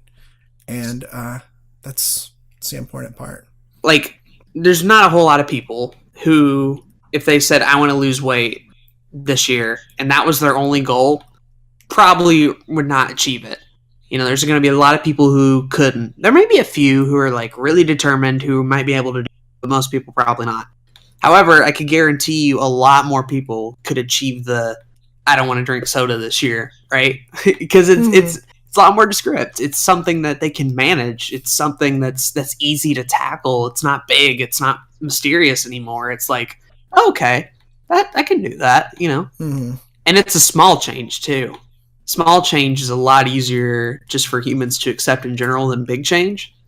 So when you're able to kind of mount all these little small changes, you're able to sort of tackle a bigger goal. So I want to lose weight. All right, that's kind of big. What if we do a bunch of small steps in order to get to that goal? Not eating out. Okay, that's one. Not drinking sodas. Okay, that's two. Maybe doing little like stretches. Okay, that's three. Find 30 minutes of the day to maybe work out. Fine, that's another one. Like step by step by step by step, and not moving on until you're ready. Until you're ready to do that. Exactly. So I think that's really cool. I think you can do this with just about any goal you have. Last summer, I had a goal to do 30 days of physical activity. And I was able to maintain it because I was able to figure out, okay, what day in the week or what time in the day am I going to go to the gym? This day I have band practice, so that's physical activity, so I don't have to worry about it that day. And then it was more like, all right, well, I got to do this. How long am I going to do this for? I'm going to do this for an hour. Well, I need to focus on that hour and not focus on how long I've been running or whatever it may be. And you just keep on, just quantify it as the big thing, right? Like you have this qualitative, I want to do this thing, and it's just not going to happen because you haven't really like put a whole lot of thought into it. But the more numbers you can add to it, the easier it's going to be to maintain it as well. Sure. Yeah, how much numbers you can add to it, how much detail you can add to it. Is it a big change? Is it a small change? Like thinking about things like what would it actually take to achieve that goal? Thinking of things like, is it financially, available? A lot of people don't think too much about like make a goal like, oh, I want to eat healthy, but then realize that, oh, healthy food can kind of be a bit more expensive than the stuff I'm used to eating. It's something they could have gotten around had they, thought about it instead of just making, a baseless goal like that and not really adding on to it. So the more you're able to think about it, the better, and it can prepare you for a lot of the pitfalls later on because you're not second guessing yourself and you're not questioning your goals. It's very much, yep, this is it. I'm going to continue it. Right? There's no questioning. There's no bargaining with yourself. You're not worrying as much. You set it out and you're done. 100%. And like you said, it's really, you can do this with any goal. And that's what's so great about it. And that whether it's a YouTube goal or whether it's not, and it tends to work out pretty more in your favor than you would have thought if you hadn't have taken the time to think about it. I think it's also, I'm sorry, go ahead. I was just going to say, in general, it's probably a smart idea to just take one day out of production or whatever to just set goals in general. Because if you free up that time to do so, you're going to have a lot more time in general to be more descriptive and to add more stuff to it. I agree.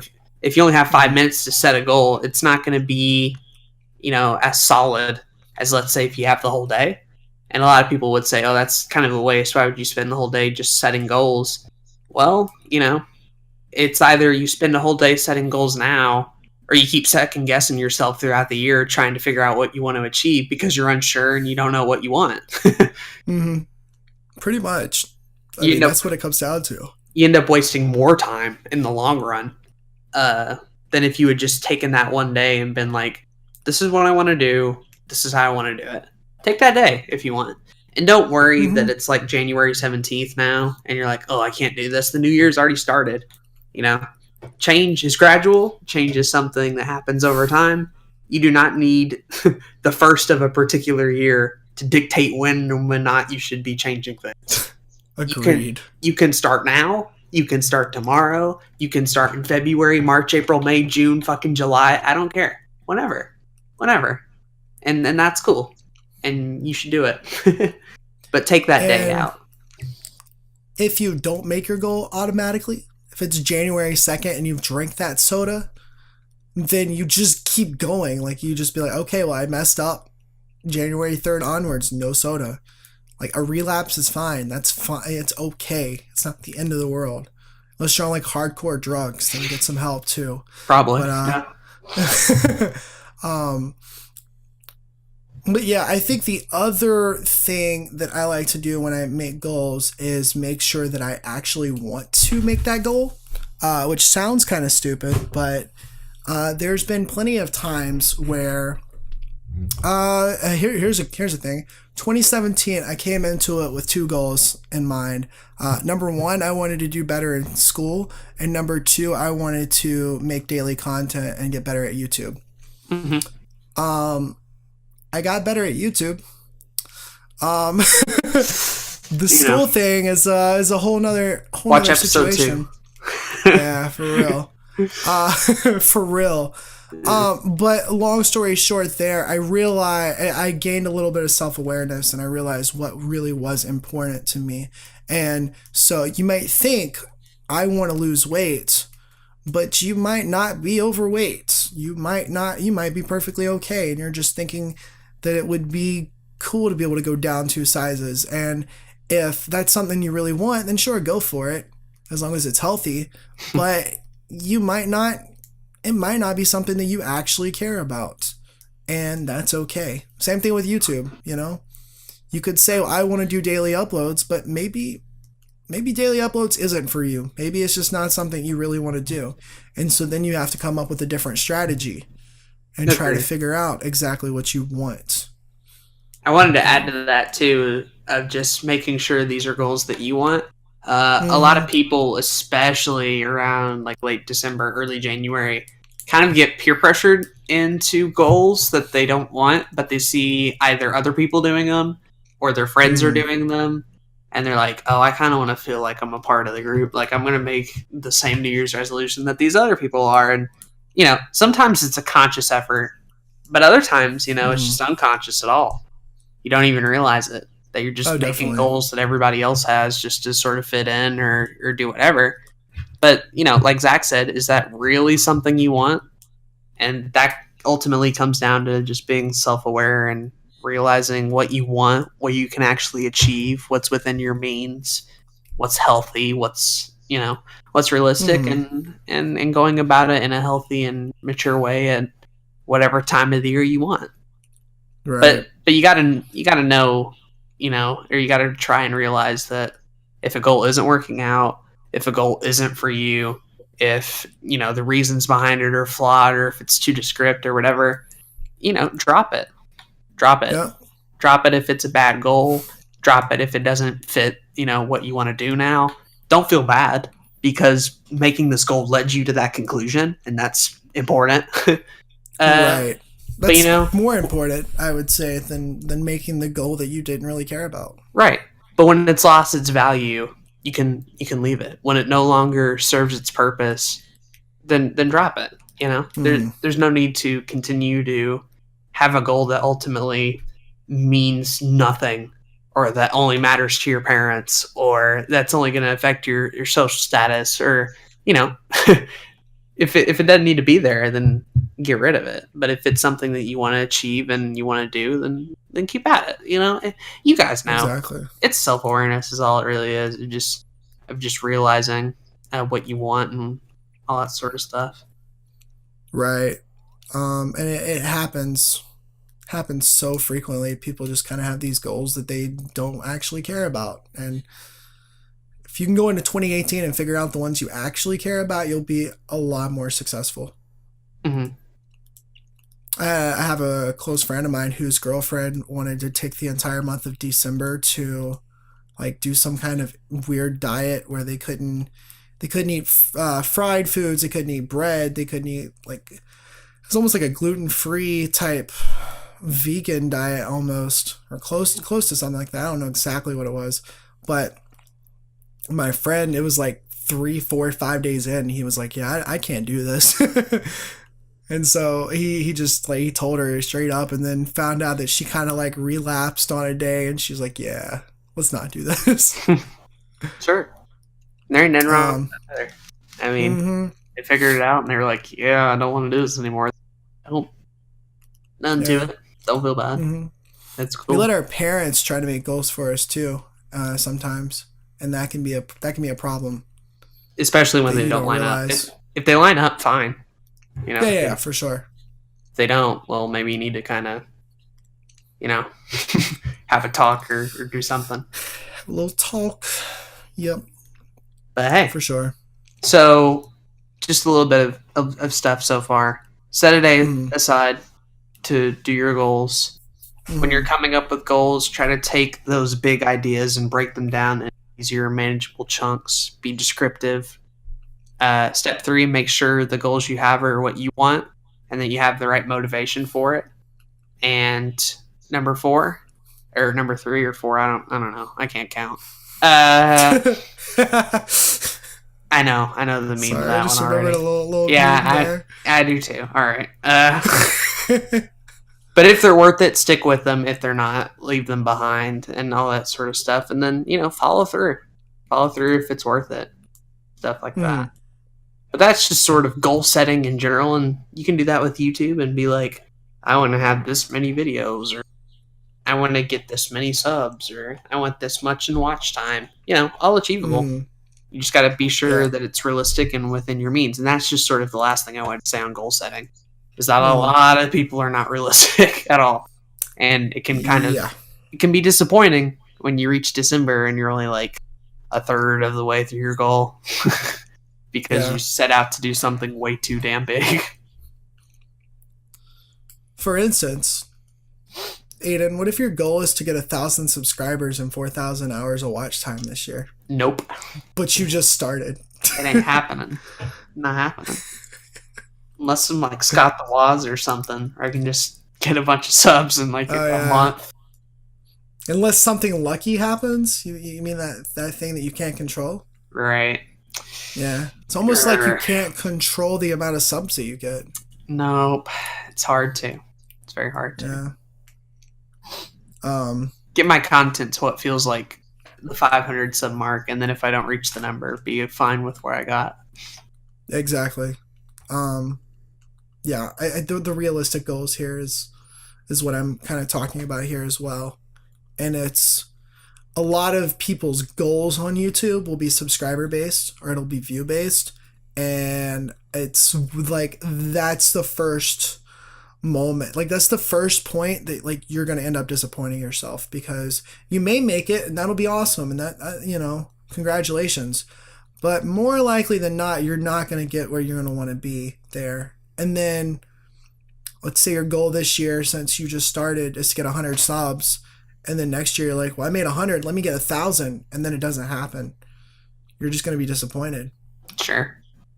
And that sucks, because we don't want you to be disappointed. We want you to make goals that are realistic and that you can actually, affect and change on your own. That can be tough too, because a lot of the time we either set the bar high or too low. Yeah. People will make Mhm. goals that they're just bound to achieve without even trying, just so that when they reach them, they're like, "Oh, hey, look at me! I'm like, yeah, you did, but you really didn't push the bar that high." It kind of just I like, make 5 videos this year, puts up 5 memes. Yay, I did it. hooray! You know, you gotta get sort of a middle ground there. And it's okay to be like a little too high or a little too low. What we're talking about is the extremes, the 1,000 subs in 1 year, the 5 million views in 10 years, or stuff like that, where it's just so far out or so unachievable, or you have to be lucky or stuff like that. Just things you can't control. Just in general, yeah. That's the problem. It can be tough. Like, it's a lot easier to say, I want to get a video out every week than it is to say, I want to get a collab with PewDiePie. Like, it's just not happening, man. Mm-hmm. And maybe both could happen. Maybe. But it's just, those goals have to be realistic. Right. And if you can't get PewDiePie, then go down like 300 or so pegs. And who's your guy after that? Maybe that's a good goal to achieve. Exactly. Maybe PewDiePie number 400, whoever that is, would be more than willing to collab on your channel than anybody in the other top 300 or whatever. Exactly.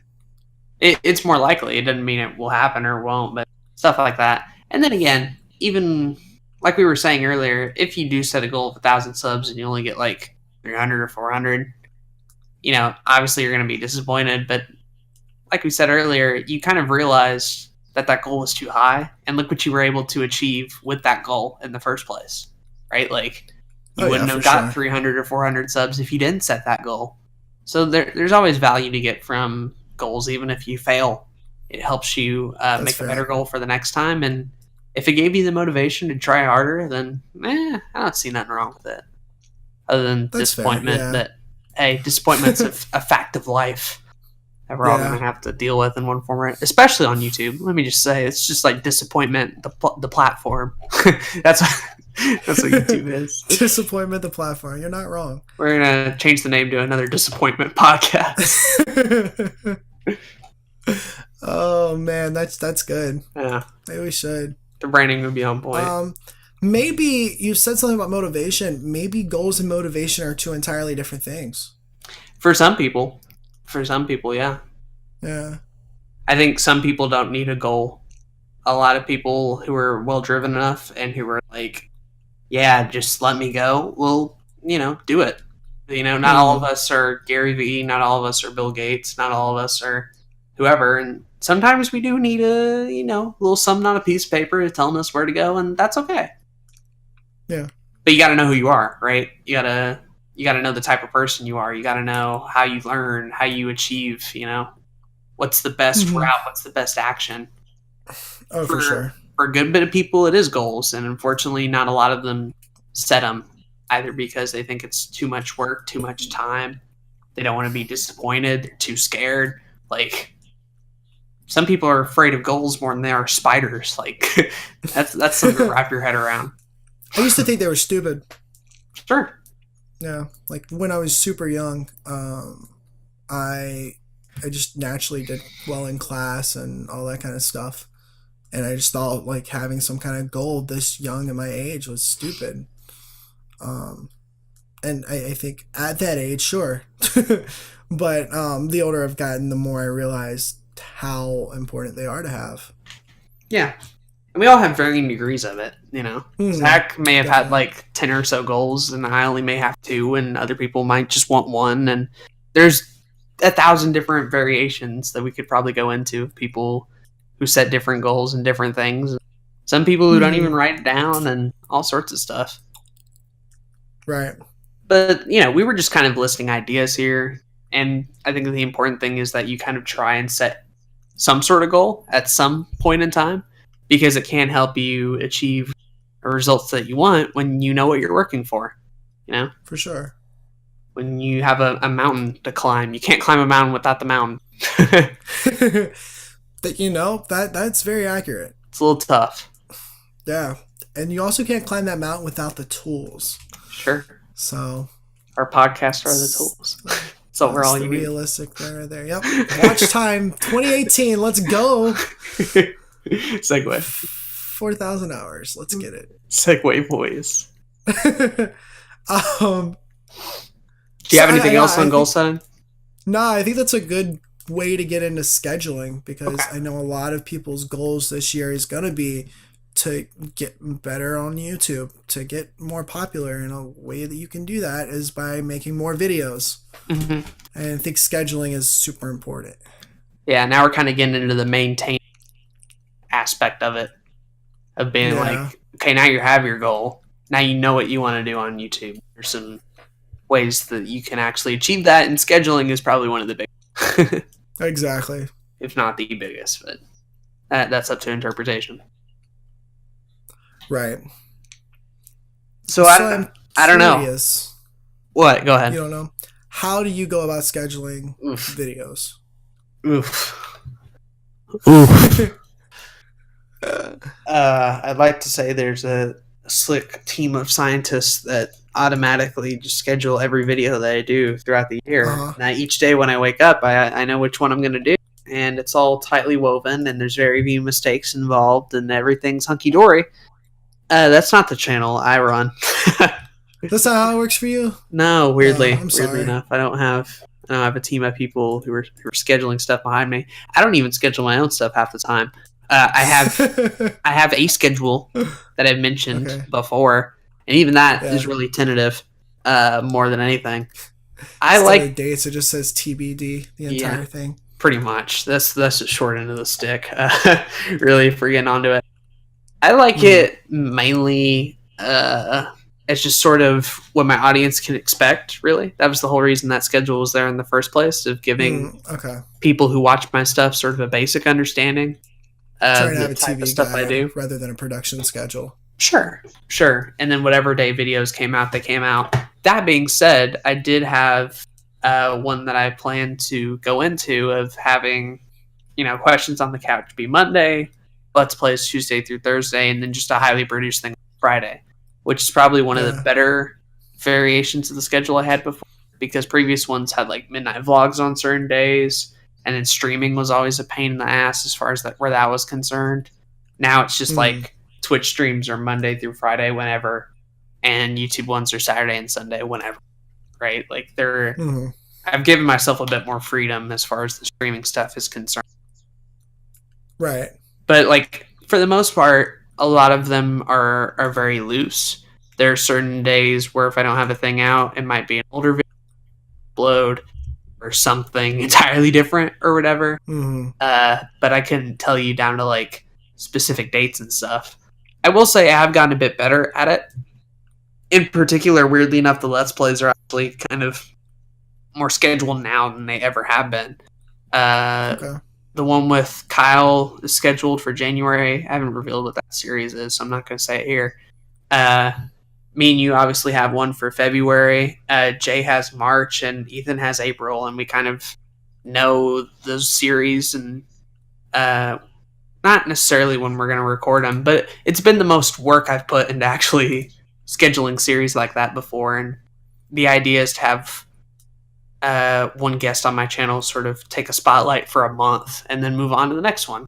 So that was just sort of a weird thing I'd been doing as far as scheduling. But I know with you, it's like a totally different end of the spectrum. It's crazy, man. It's absolutely nuts. I schedule everything, or I try to. And sometimes it works, sometimes it doesn't.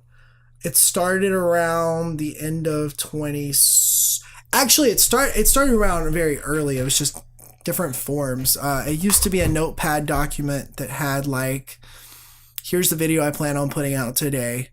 Let me make sure I have that uploaded, because I would just do Let's Plays, and so it was actually pretty easy to schedule that kind of stuff. I just kind of recorded a lot one day. I'd edit stuff, or really this is before I even edited stuff, and I'd just be able to upload it and schedule it, and I'd be fine. But then the more different types of stuff that I would do, the more production value I added into everything. It started getting a little bit too complex for a notepad document. So I started using an Excel spreadsheet, and I have like this entire color coded system to show me what, what I need to edit, what I need to record, what I need to upload, what needs to be rendered, that kind of thing. But the way that I do it to where it helps me with my daily uploads is that I automatically have an idea for just about every video that I'm going to put out this year in terms of on this channel. It may not be specific. It may not be a fully fledged out idea yet. It could be just a title of a video I want to do. A certain series, like I'm bringing a couple of things back that I haven't done in a year. It just has the name of the series. It doesn't say exactly what that video is going to be about yet. The YouTube podcast, it literally just says YouTube podcast, because we don't know what these topics are going to be all the time. So it's not that fully scheduled out yet, but there's like I know exactly which days I want these videos to come out this year. And so it's just planning around that ends up being the variation behind that. And it's even kind of extended past you a little bit, especially with the most recent example, the spreadsheet madness, Yeah. as I like to call it, Mhm. going now to the lines on our Nerdcast, Yeah, so which was never scheduled like this before. So this is new. Yeah, so I realized going into 2018, so we talk about goals and me wanting to do daily uploads. And then talking to the people, talking to you guys on the Nerdcast, talking to you about this podcast and some of the other things I do, I realized that I was kind of having an unrealistic goal to have daily videos on this channel, especially the amount of production value that I want to put into some of these videos. So I really had to go through every single type of content I would do and try to figure out, what am I capable of doing every single day that's going to ensure that this happens properly. And one of the things I found was actually scheduling out recording sessions. So this didn't turn out as good. This was kind of an impromptu one. Originally, me and you would have recorded this yesterday, but life got in the way. Mm-hmm. Which is fine, and I have to be able to, deal with that as well. But I already had planned on that actually, we couldn't record last week, but it's like, I'm making sure that we know exactly who's going to be on the Nerdcast every single week, and then trying to schedule those ahead of time so I have plenty of time to edit them. For like my movie reviews, like I'm scheduling which days I'm going to watch movies, which I've never done before. I'm trying to schedule kind of like which days I'm going to live stream and stick into that. It's just a lot of like small things that I didn't really ever think about before to just try to make life a little bit easier to maintain. Mm-hmm. Because it gets hectic. I'm sure. Yeah. There's so much to do and so many ideas and so many things to place. So just getting it all in order and being like, hey, look, all right, yeah, here's my limits. Here's what I think I can do. Let's try and do it and see where we go from there. Exactly. Which is a fair approach and one that can maybe take a bit of time, but, it's all worth it, hopefully. Yeah, and I'll get into the time aspect of scheduling in a second because I do feel like that is an important thing to mention. But another thing that I started doing January 1st was going beyond the spreadsheet and writing down like things that I needed to do within each video. So I have like, by the end of this year, theoretically speaking, I'm going to have a notebook full of like fucking paper with everything that I've done, from making a thumbnail to uploading a video to putting the end cards on videos to editing things, like all that kind of stuff. Kind of going probably a little bit too crazy into this, and I haven't stuck to it 100%. But what it's done is it's allowed me to, when I see myself being unproductive, or when I want to be unproductive, when I want to like watch a YouTube video that a creator that I like watching just uploaded, what I can do is I can look at this schedule and I can see what I need to get done for today, for the next few days or whatever. And it's like, okay, this Binding of Isaac video that's going to take me like 3 minutes to get ready to render, I can do that while I'm watching a video. Or this thumbnail, I can do that while I'm listening to a podcast. And it's been helping me take those times where I can tend to be unproductive and make them productive. That's pretty incredible, actually, turning unproductive time into something useful. Yeah. That must be a game changer. Absolutely. The problem that comes with this is having too many goals for the day, writing too many things in your to-do list. And so not everything all the time gets done. So it's been like the last couple of weeks has really been trying to figure out, well, how much can I do in a given day? And then how much can I make up if that day before didn't happen properly? And as my schedule changes and I kind of figure out, how school and work is going to fit into everything right now, I'll be able to kind of get a grasp of what I can do on any given day. But the biggest thing that I've kind of come out of this that I've heard about before is like what happens when you're spending too much time scheduling things and not getting enough done. Mm-hmm. And that can be a problem for some people, and even myself sometimes. Oh, it's a big one. And I think it's kind of what can turn people off of it sometimes as well. Kind of a barrier to entry a little bit. Right. What I wanted to mention, though, as far as what you were saying earlier, just to add a bit of value to you guys out there who maybe have thought about starting a schedule or something like that. I think a big thing to think about, at least when you're starting, is knowing that, you know, when you schedule something and all that sort of stuff, especially when you're just starting out, it's not concrete and there's always room for things to change. And the thing is, the more you keep doing it, the more likely things will change, right? Definitely. And so the schedule that you start out with is probably not going to be the same as the schedule you have a year in, 2 years in, 3 years in, whatever. And that's okay, and that's fine. You know, if following your schedule to a certain super concrete version is hindering yourself rather than helping yourself, then you kind of miss the point of the schedule in the first place, right? It's supposed to add balance. It's not supposed to, you know, hinder you creatively or waste enough time or all this other stuff. You can just know and feel comfortable in the fact that it's not 100% concrete in how you do it, and that it will change throughout time as you get better at scheduling, as you get better at learning your process, new jobs, new locations, health habits, sleep habits, you know, all that sort of stuff plays a big role and can change a schedule just like that. So just know it's never concrete as much as we would like it to be. So yeah, I'd love for it to be concrete. But things happen. You make a video on your birthday about Taylor Swift out of nowhere, and then it gets copyrighted 3 times, and you have to deal with that. Sure. And none of that was on the schedule. That video wasn't. The copyright issues wasn't on the schedule, so it threw me for a loop. But I just got to keep going forward and kind of deal with it in some way or another. Right. So there's always going to be a little bit of adaptation as far as that's concerned. Of being like, you're never going to be able to schedule every breathing moment of the day because you don't know or something can change, whatever. Right. But like we said, it's fine because schedules aren't necessarily a 100% concrete thing, and you are flexible enough to change it for the better, hopefully.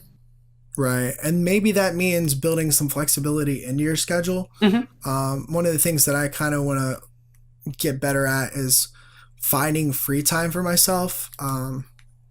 Like, even if it's like 30 minutes a day where I can just kind of rewind and just chill and do nothing. Like, I kind of want to do that.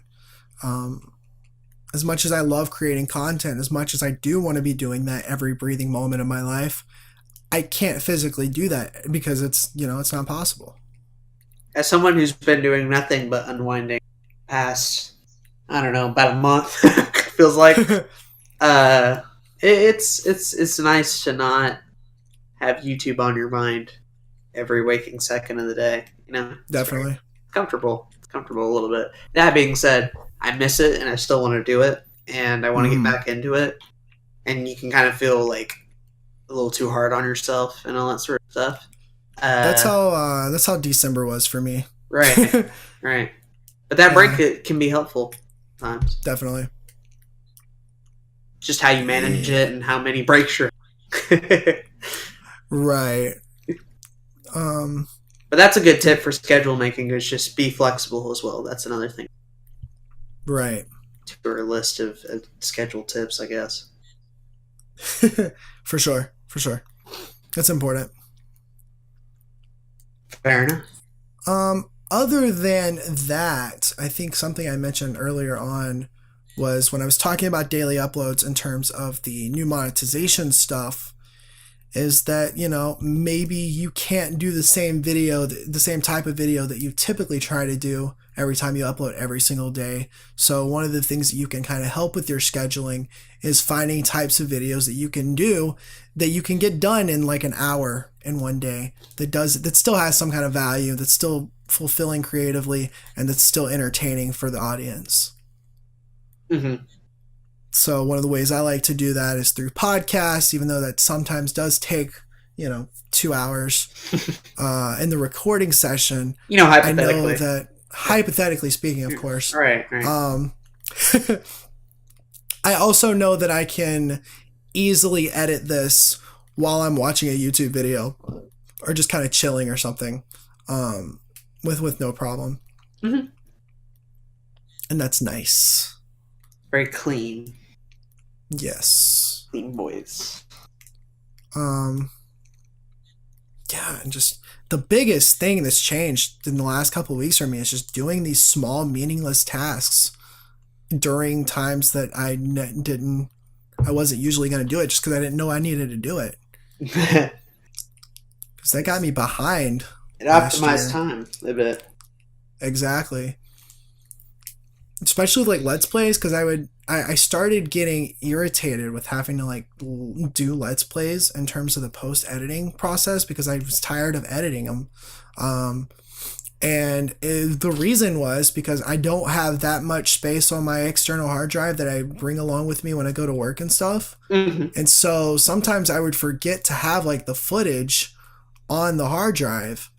And so I couldn't, I just couldn't do anything about it. But now, like, remembering, hey, I've got to go put this footage in this program to sync it up before I put it in Adobe Premiere, and then being able to do that, while I'm in my room before I go to work or something like that, and then knowing that these particular videos are going to be rendering while I'm asleep, it's just so much better. You're able to optimize. Exactly. Yeah, it's definitely about that optimization. Learning your process, things you talked about before, stuff like that. But scheduling is a good way to kind of figure out your process too, which we didn't mention last time we talked about it. Like, you want a good way to learn, try setting up a schedule and see how it fits, right? You may think you know your process, but when you make the schedule, you might forget crucial steps or find that you do something completely different than what you thought, and that's a way you can sort of learn your process. Oh, definitely. Or make it better. If it was really that bad and it really... Hey, even better. Power to you. Mm-hmm. Oh, for sure. I can't tell you how many little things I've kind of learned about myself just by, like, doing a schedule in the first place. Little behaviors, little patterns. Yeah. Stuff like that. Helps a lot. Sure. Put that time and do it. Mm-hmm. Great things can happen. Absolutely. There you go. Do your scheduling, do your goal setting. Yeah. That's all I've got on the topic today. I think it's going to be a good year. I think I'm really looking forward to seeing, the good and the bad that's going to come with this year. We'll see. Hopefully there's more good than bad on your end. Mm-hmm. Same on our end. We're going to have an interesting year. Me and you, Aden. Oh yeah. It's going to be very interesting. Hopefully it all goes well. Ready for that, like, halfway through the year when we're going to do your YouTube podcast with face cams in the same room? Oh, that'll be crazy. I wonder how much the dynamic of them will change if, like, for a weird reason, they're like, oh yeah, I listened to another YouTube podcast. Episodes, like, 1 through 15 are okay. But, like, episode 16, that's when it got really good. Like, somehow the face cam dynamic, like, alters the podcast flow and everything like that. I don't know what I'm saying. I'm talking out my ass like always. Final thoughts on scheduling and goal setting. I'll let you start. I just want to give like a brief recap. That's really it. When you're making goals, make them realistic. Make sure that you're making them as descriptive as possible so that you can actually fulfill them. If you want to do daily uploads, have a schedule. Make sure that your schedule is realistic and know your process so that you can ensure that you don't fall behind. And if you do fall behind, keep going. It's going to be okay. Mm-hmm. And I mean, really, that's the be all end all. If you have any problems trying to come up with a schedule, let us know in the comments as well, because I'm cool with helping you figure that out. I'm cool with helping you figure out your process. And it's worth mentioning too, there are 1,000, even in recent years, there's so many little like scheduling apps and things to have, like not only like on your phone but on your computer, lifestyle stuff where you can just really, if you want to get real nerdy into scheduling, there's so many more options that you have now than you've ever had before, which is cool. I got into this thing 20, was it 2016? I think it was. Maybe even 2015. I got in this program called Habitica, which is like a habit RPG for your life. It sounds just as nerdy as it is. But like you go on there and you put down whatever habits you're trying to form or whatever habits you're trying to break.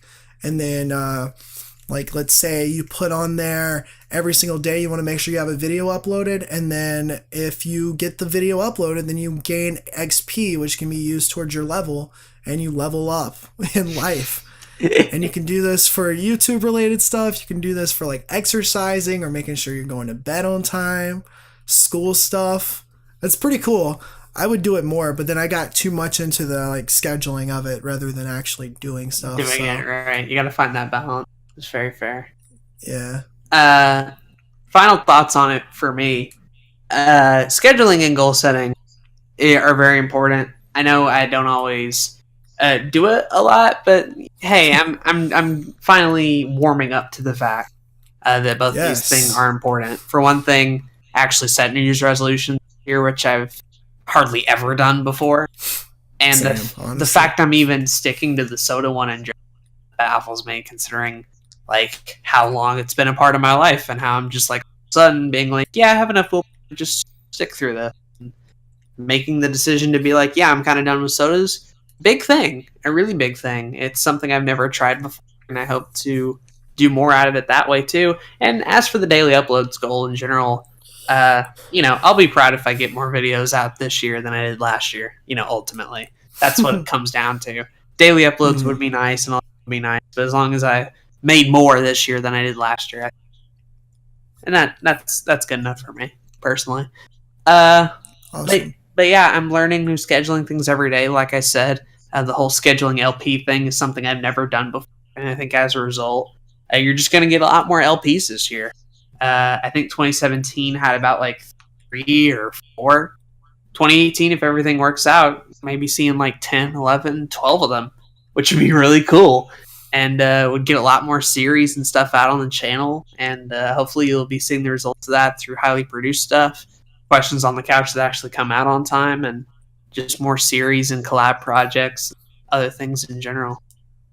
Oh, and I got to get back on doing daily Anchor episodes. That'd be fun. Yeah, as far as non-YouTube stuff, I'm still trying to figure out what I want to do, because there's so much of it that I know I can do and I know that would be helpful. I'm just trying to figure out what is it that I want to do right now at this moment that will also help me.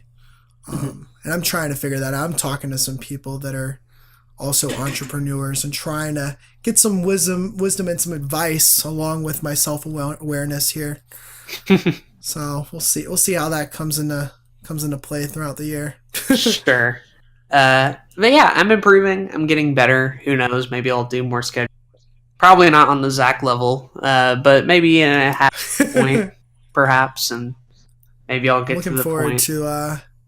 Looking forward to those highly produced shows on your channel. That'll be fun. I have a video in the works for that I've had for a while. I need to put out. And considering I've had a lot of time off, I've actually thought a lot about more of those videos that I want to do. So in a way, this break has almost kind of been like a pre-planning of just stuff that'd be like, oh, that'd be cool to cover. Maybe I should sort of like write that down and have it in the head. There's a couple of things, which is interesting because before, when I was just focused on things all the time, I really didn't have a whole lot of moments to be like, well, what do I really want to do next? I was I didn't feel inspired a whole lot of the time. Very much felt get another video out, right? And you get into this schedule and then you feel like you're in a rut because you're just doing the same thing over and over again. Sure. I think now more than ever, unlike sort of the later half of 2017, I finally feel like I kind of know what to do.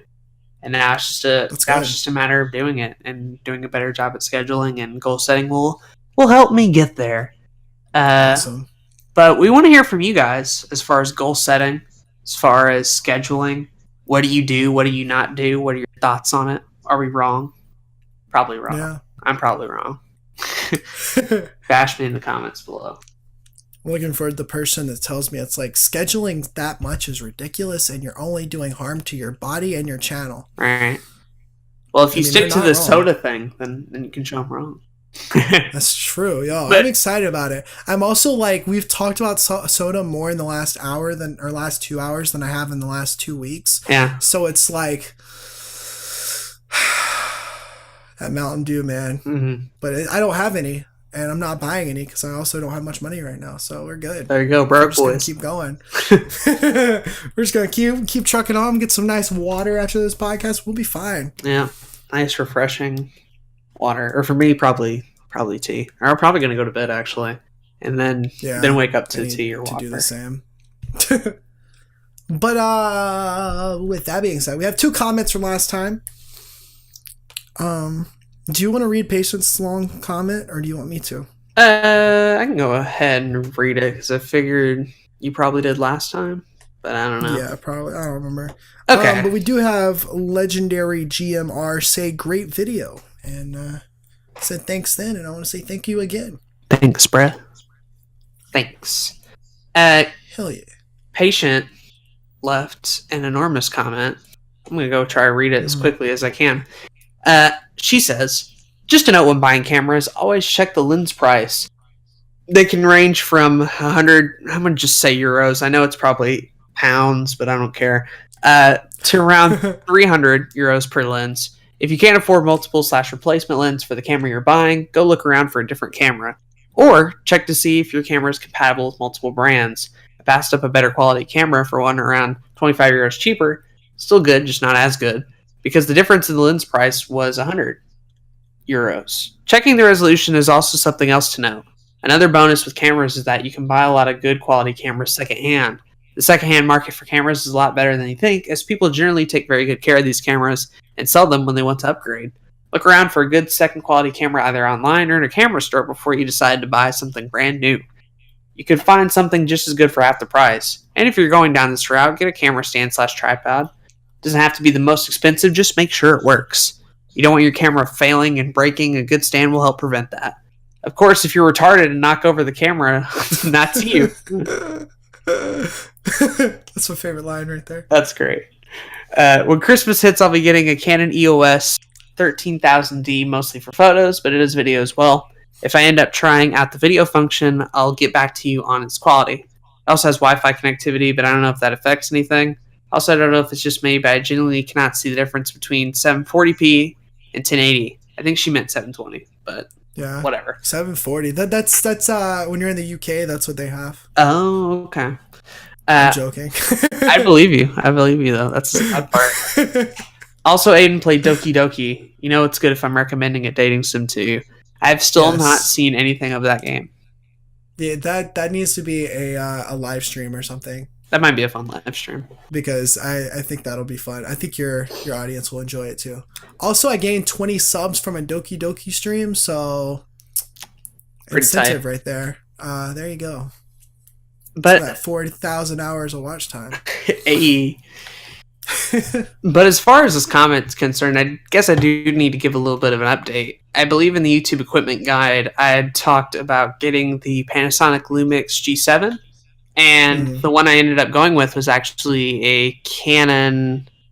I forgot the name of it.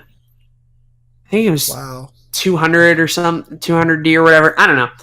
Oh, it's the Rebel SL2. That's what it's called.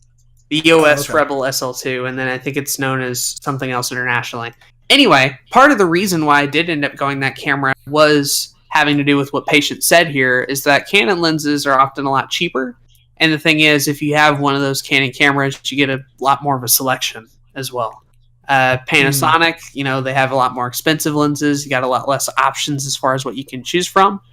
And after having used this Canon camera that I've had for a while, I've kind of realized lenses are a lot more important than I gave credit for.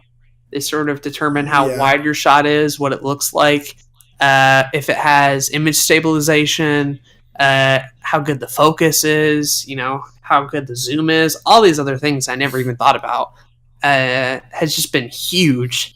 So I think she makes a good point here.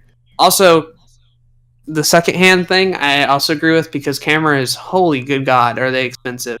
I bought mine for around 600, but most entry-level stuff is 1,000. So I can agree with you on the fact of, Craigslist might be the way to go if you want to get in, stuff like that, or finding a friend who maybe is upgrading a camera and doesn't need their old one anymore.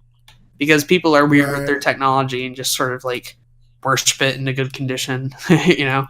Unless you own a Blue Yeti, in which case you break them every 2 months. It just seems so Oh man, it's so upsetting. Sorry. Yeah. PTSD. It's true. It's true. These things break weirdly. But yeah, I mean, good camera tips as a whole. Lenses are very important. Making sure which brand you have, and if you're even going to get compatible lenses, or how expensive or cheap they are very important. Something we didn't even mention in that equipment guide, because chances are, if you buy a big DSLR camera, you're going to need to buy lenses for it. So, thank you for adding on to that, and a spot that I missed.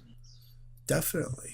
And just as kind of an update for myself as well, I recently got the microphone that I said I liked in the last episode. I recently bought my own now, so hey, that's awesome. I'm going to do a tech review on it. And then I also bought a Google Pixel phone. By bought, I mean financed. Which is actually way better than I thought. Like the financing there is great. But it's got a really nice camera on it. So I'm going to be using that a lot for vlogs rather than the Canon camera that I have. Mm-hmm. I won't be using it as often for vlogs and stuff. So that'll be cool. Sure. I found out with the Canon one in particular is that it does great outside. Not the best low light, unfortunately. I'm going to need to get a better lens for that. Even with my lighting setup, it's still not amazing. But outside stuff, it looks pretty incredible for the most part. So I think for weird midnight vlogs, when me and Ethan go out places, they're going to look a lot better. And for any weird outside videos I do. That'll be cool. Live stream and Let's Plays are probably still going to use the webcam. But I want to get to the point where I can do questions on the couch and midnight vlogs with that camera. Which, granted, when I used it in my update video, not a lot of people could tell the difference anyway. So... yeah, I thought it was good quality, which is interesting, because you're like, sorry for the quality. It's like, nah, this is cool. I don't know. But I've been learning a lot about it. I know more about ISO and aperture than I probably ever wanted to know. And it's been a thing that I've been learning, so that's been cool. Sweet. Camera, the gear, the YouTube gear, it's what really makes your YouTube channel. Let's be honest here. Right. It wouldn't surprise me if episode 9 got more views than this one, just because equipment is a lot sexier than goal setting and scheduling. Yeah. Even though this one's way more important. Oh, yeah. No, for sure. How many views did this one get? I got 12. That's pretty good. 12. Hey, you got that watch time, though. Hey. 4,000 hours. Let's go. 4,000 hours. Boy, oh boy, oh boy. Yeah. It's going to be fun. We're going to need 4,000 episodes. Yeah. That's the plan. There you go. 4,000 episodes of another YouTube podcast coming to you in 2018. They're going to be live streamed because that's all we're going to be doing for the rest of our year. Live streaming is the future. Yes. Anyways, I think I'm done. I'm done with this podcast. I don't do this anymore. I quit. If you have any kind of comments, questions, concerns, death threats, let us know in the comments. Yeah. We'll be here to answer them and talk about them next time. On BitChute too. On BitChute too, yeah. If you're watching on BitChute, leave us some little juicy feedback here. Calling you out, BitChute lurkers. I'm coming for you. We're getting those views and it's nice, but some comments are just a little bit nicer. Also, we are going to be talking about soon as Aden gets back to his place and gets situated, we're going to be talking about having guests on here. We're going to be talking about live streaming some podcast episodes, all that kind of stuff. Also, I should have, starting with this episode, I'll be completely up to date on Google Play and iTunes because I fell through with that for the last few episodes. So if you want to download these episodes, because they are pretty long, there you go. Yeah, exactly. I don't know if we'll be doing that next time per se. It depends really on where I'm at. Hopefully we got that stuff figured out by then. At the very least, if you don't see one that's an interview or a live stream, you can expect another one of these just normal episodes, and we'll find a topic to talk about. Yeah, there's plenty of things to still talk about. But it'll be something. It won't be nothing like last week. I'll give you that. I'm back. Right. I'm back as far as this podcast is concerned. And I hope you're interested too, because like Zach mentioned at the start, this is the beginning of season 2. So we hope to do a lot more stuff like this. But we've covered a lot of the ground. We've covered a lot of the ground here, and so I'm interested to see where we go from here. Now that we kind of got the fundamentals, or some of them anyway. Yeah, it'll be great. I'm excited. It should be Gucci. Yeah. So, anyways, I've been Zach. And I've been Aden. And we want to thank you for listening, watching, whatever, to this episode. Consuming this episode of another YouTube podcast. Bye. Bye.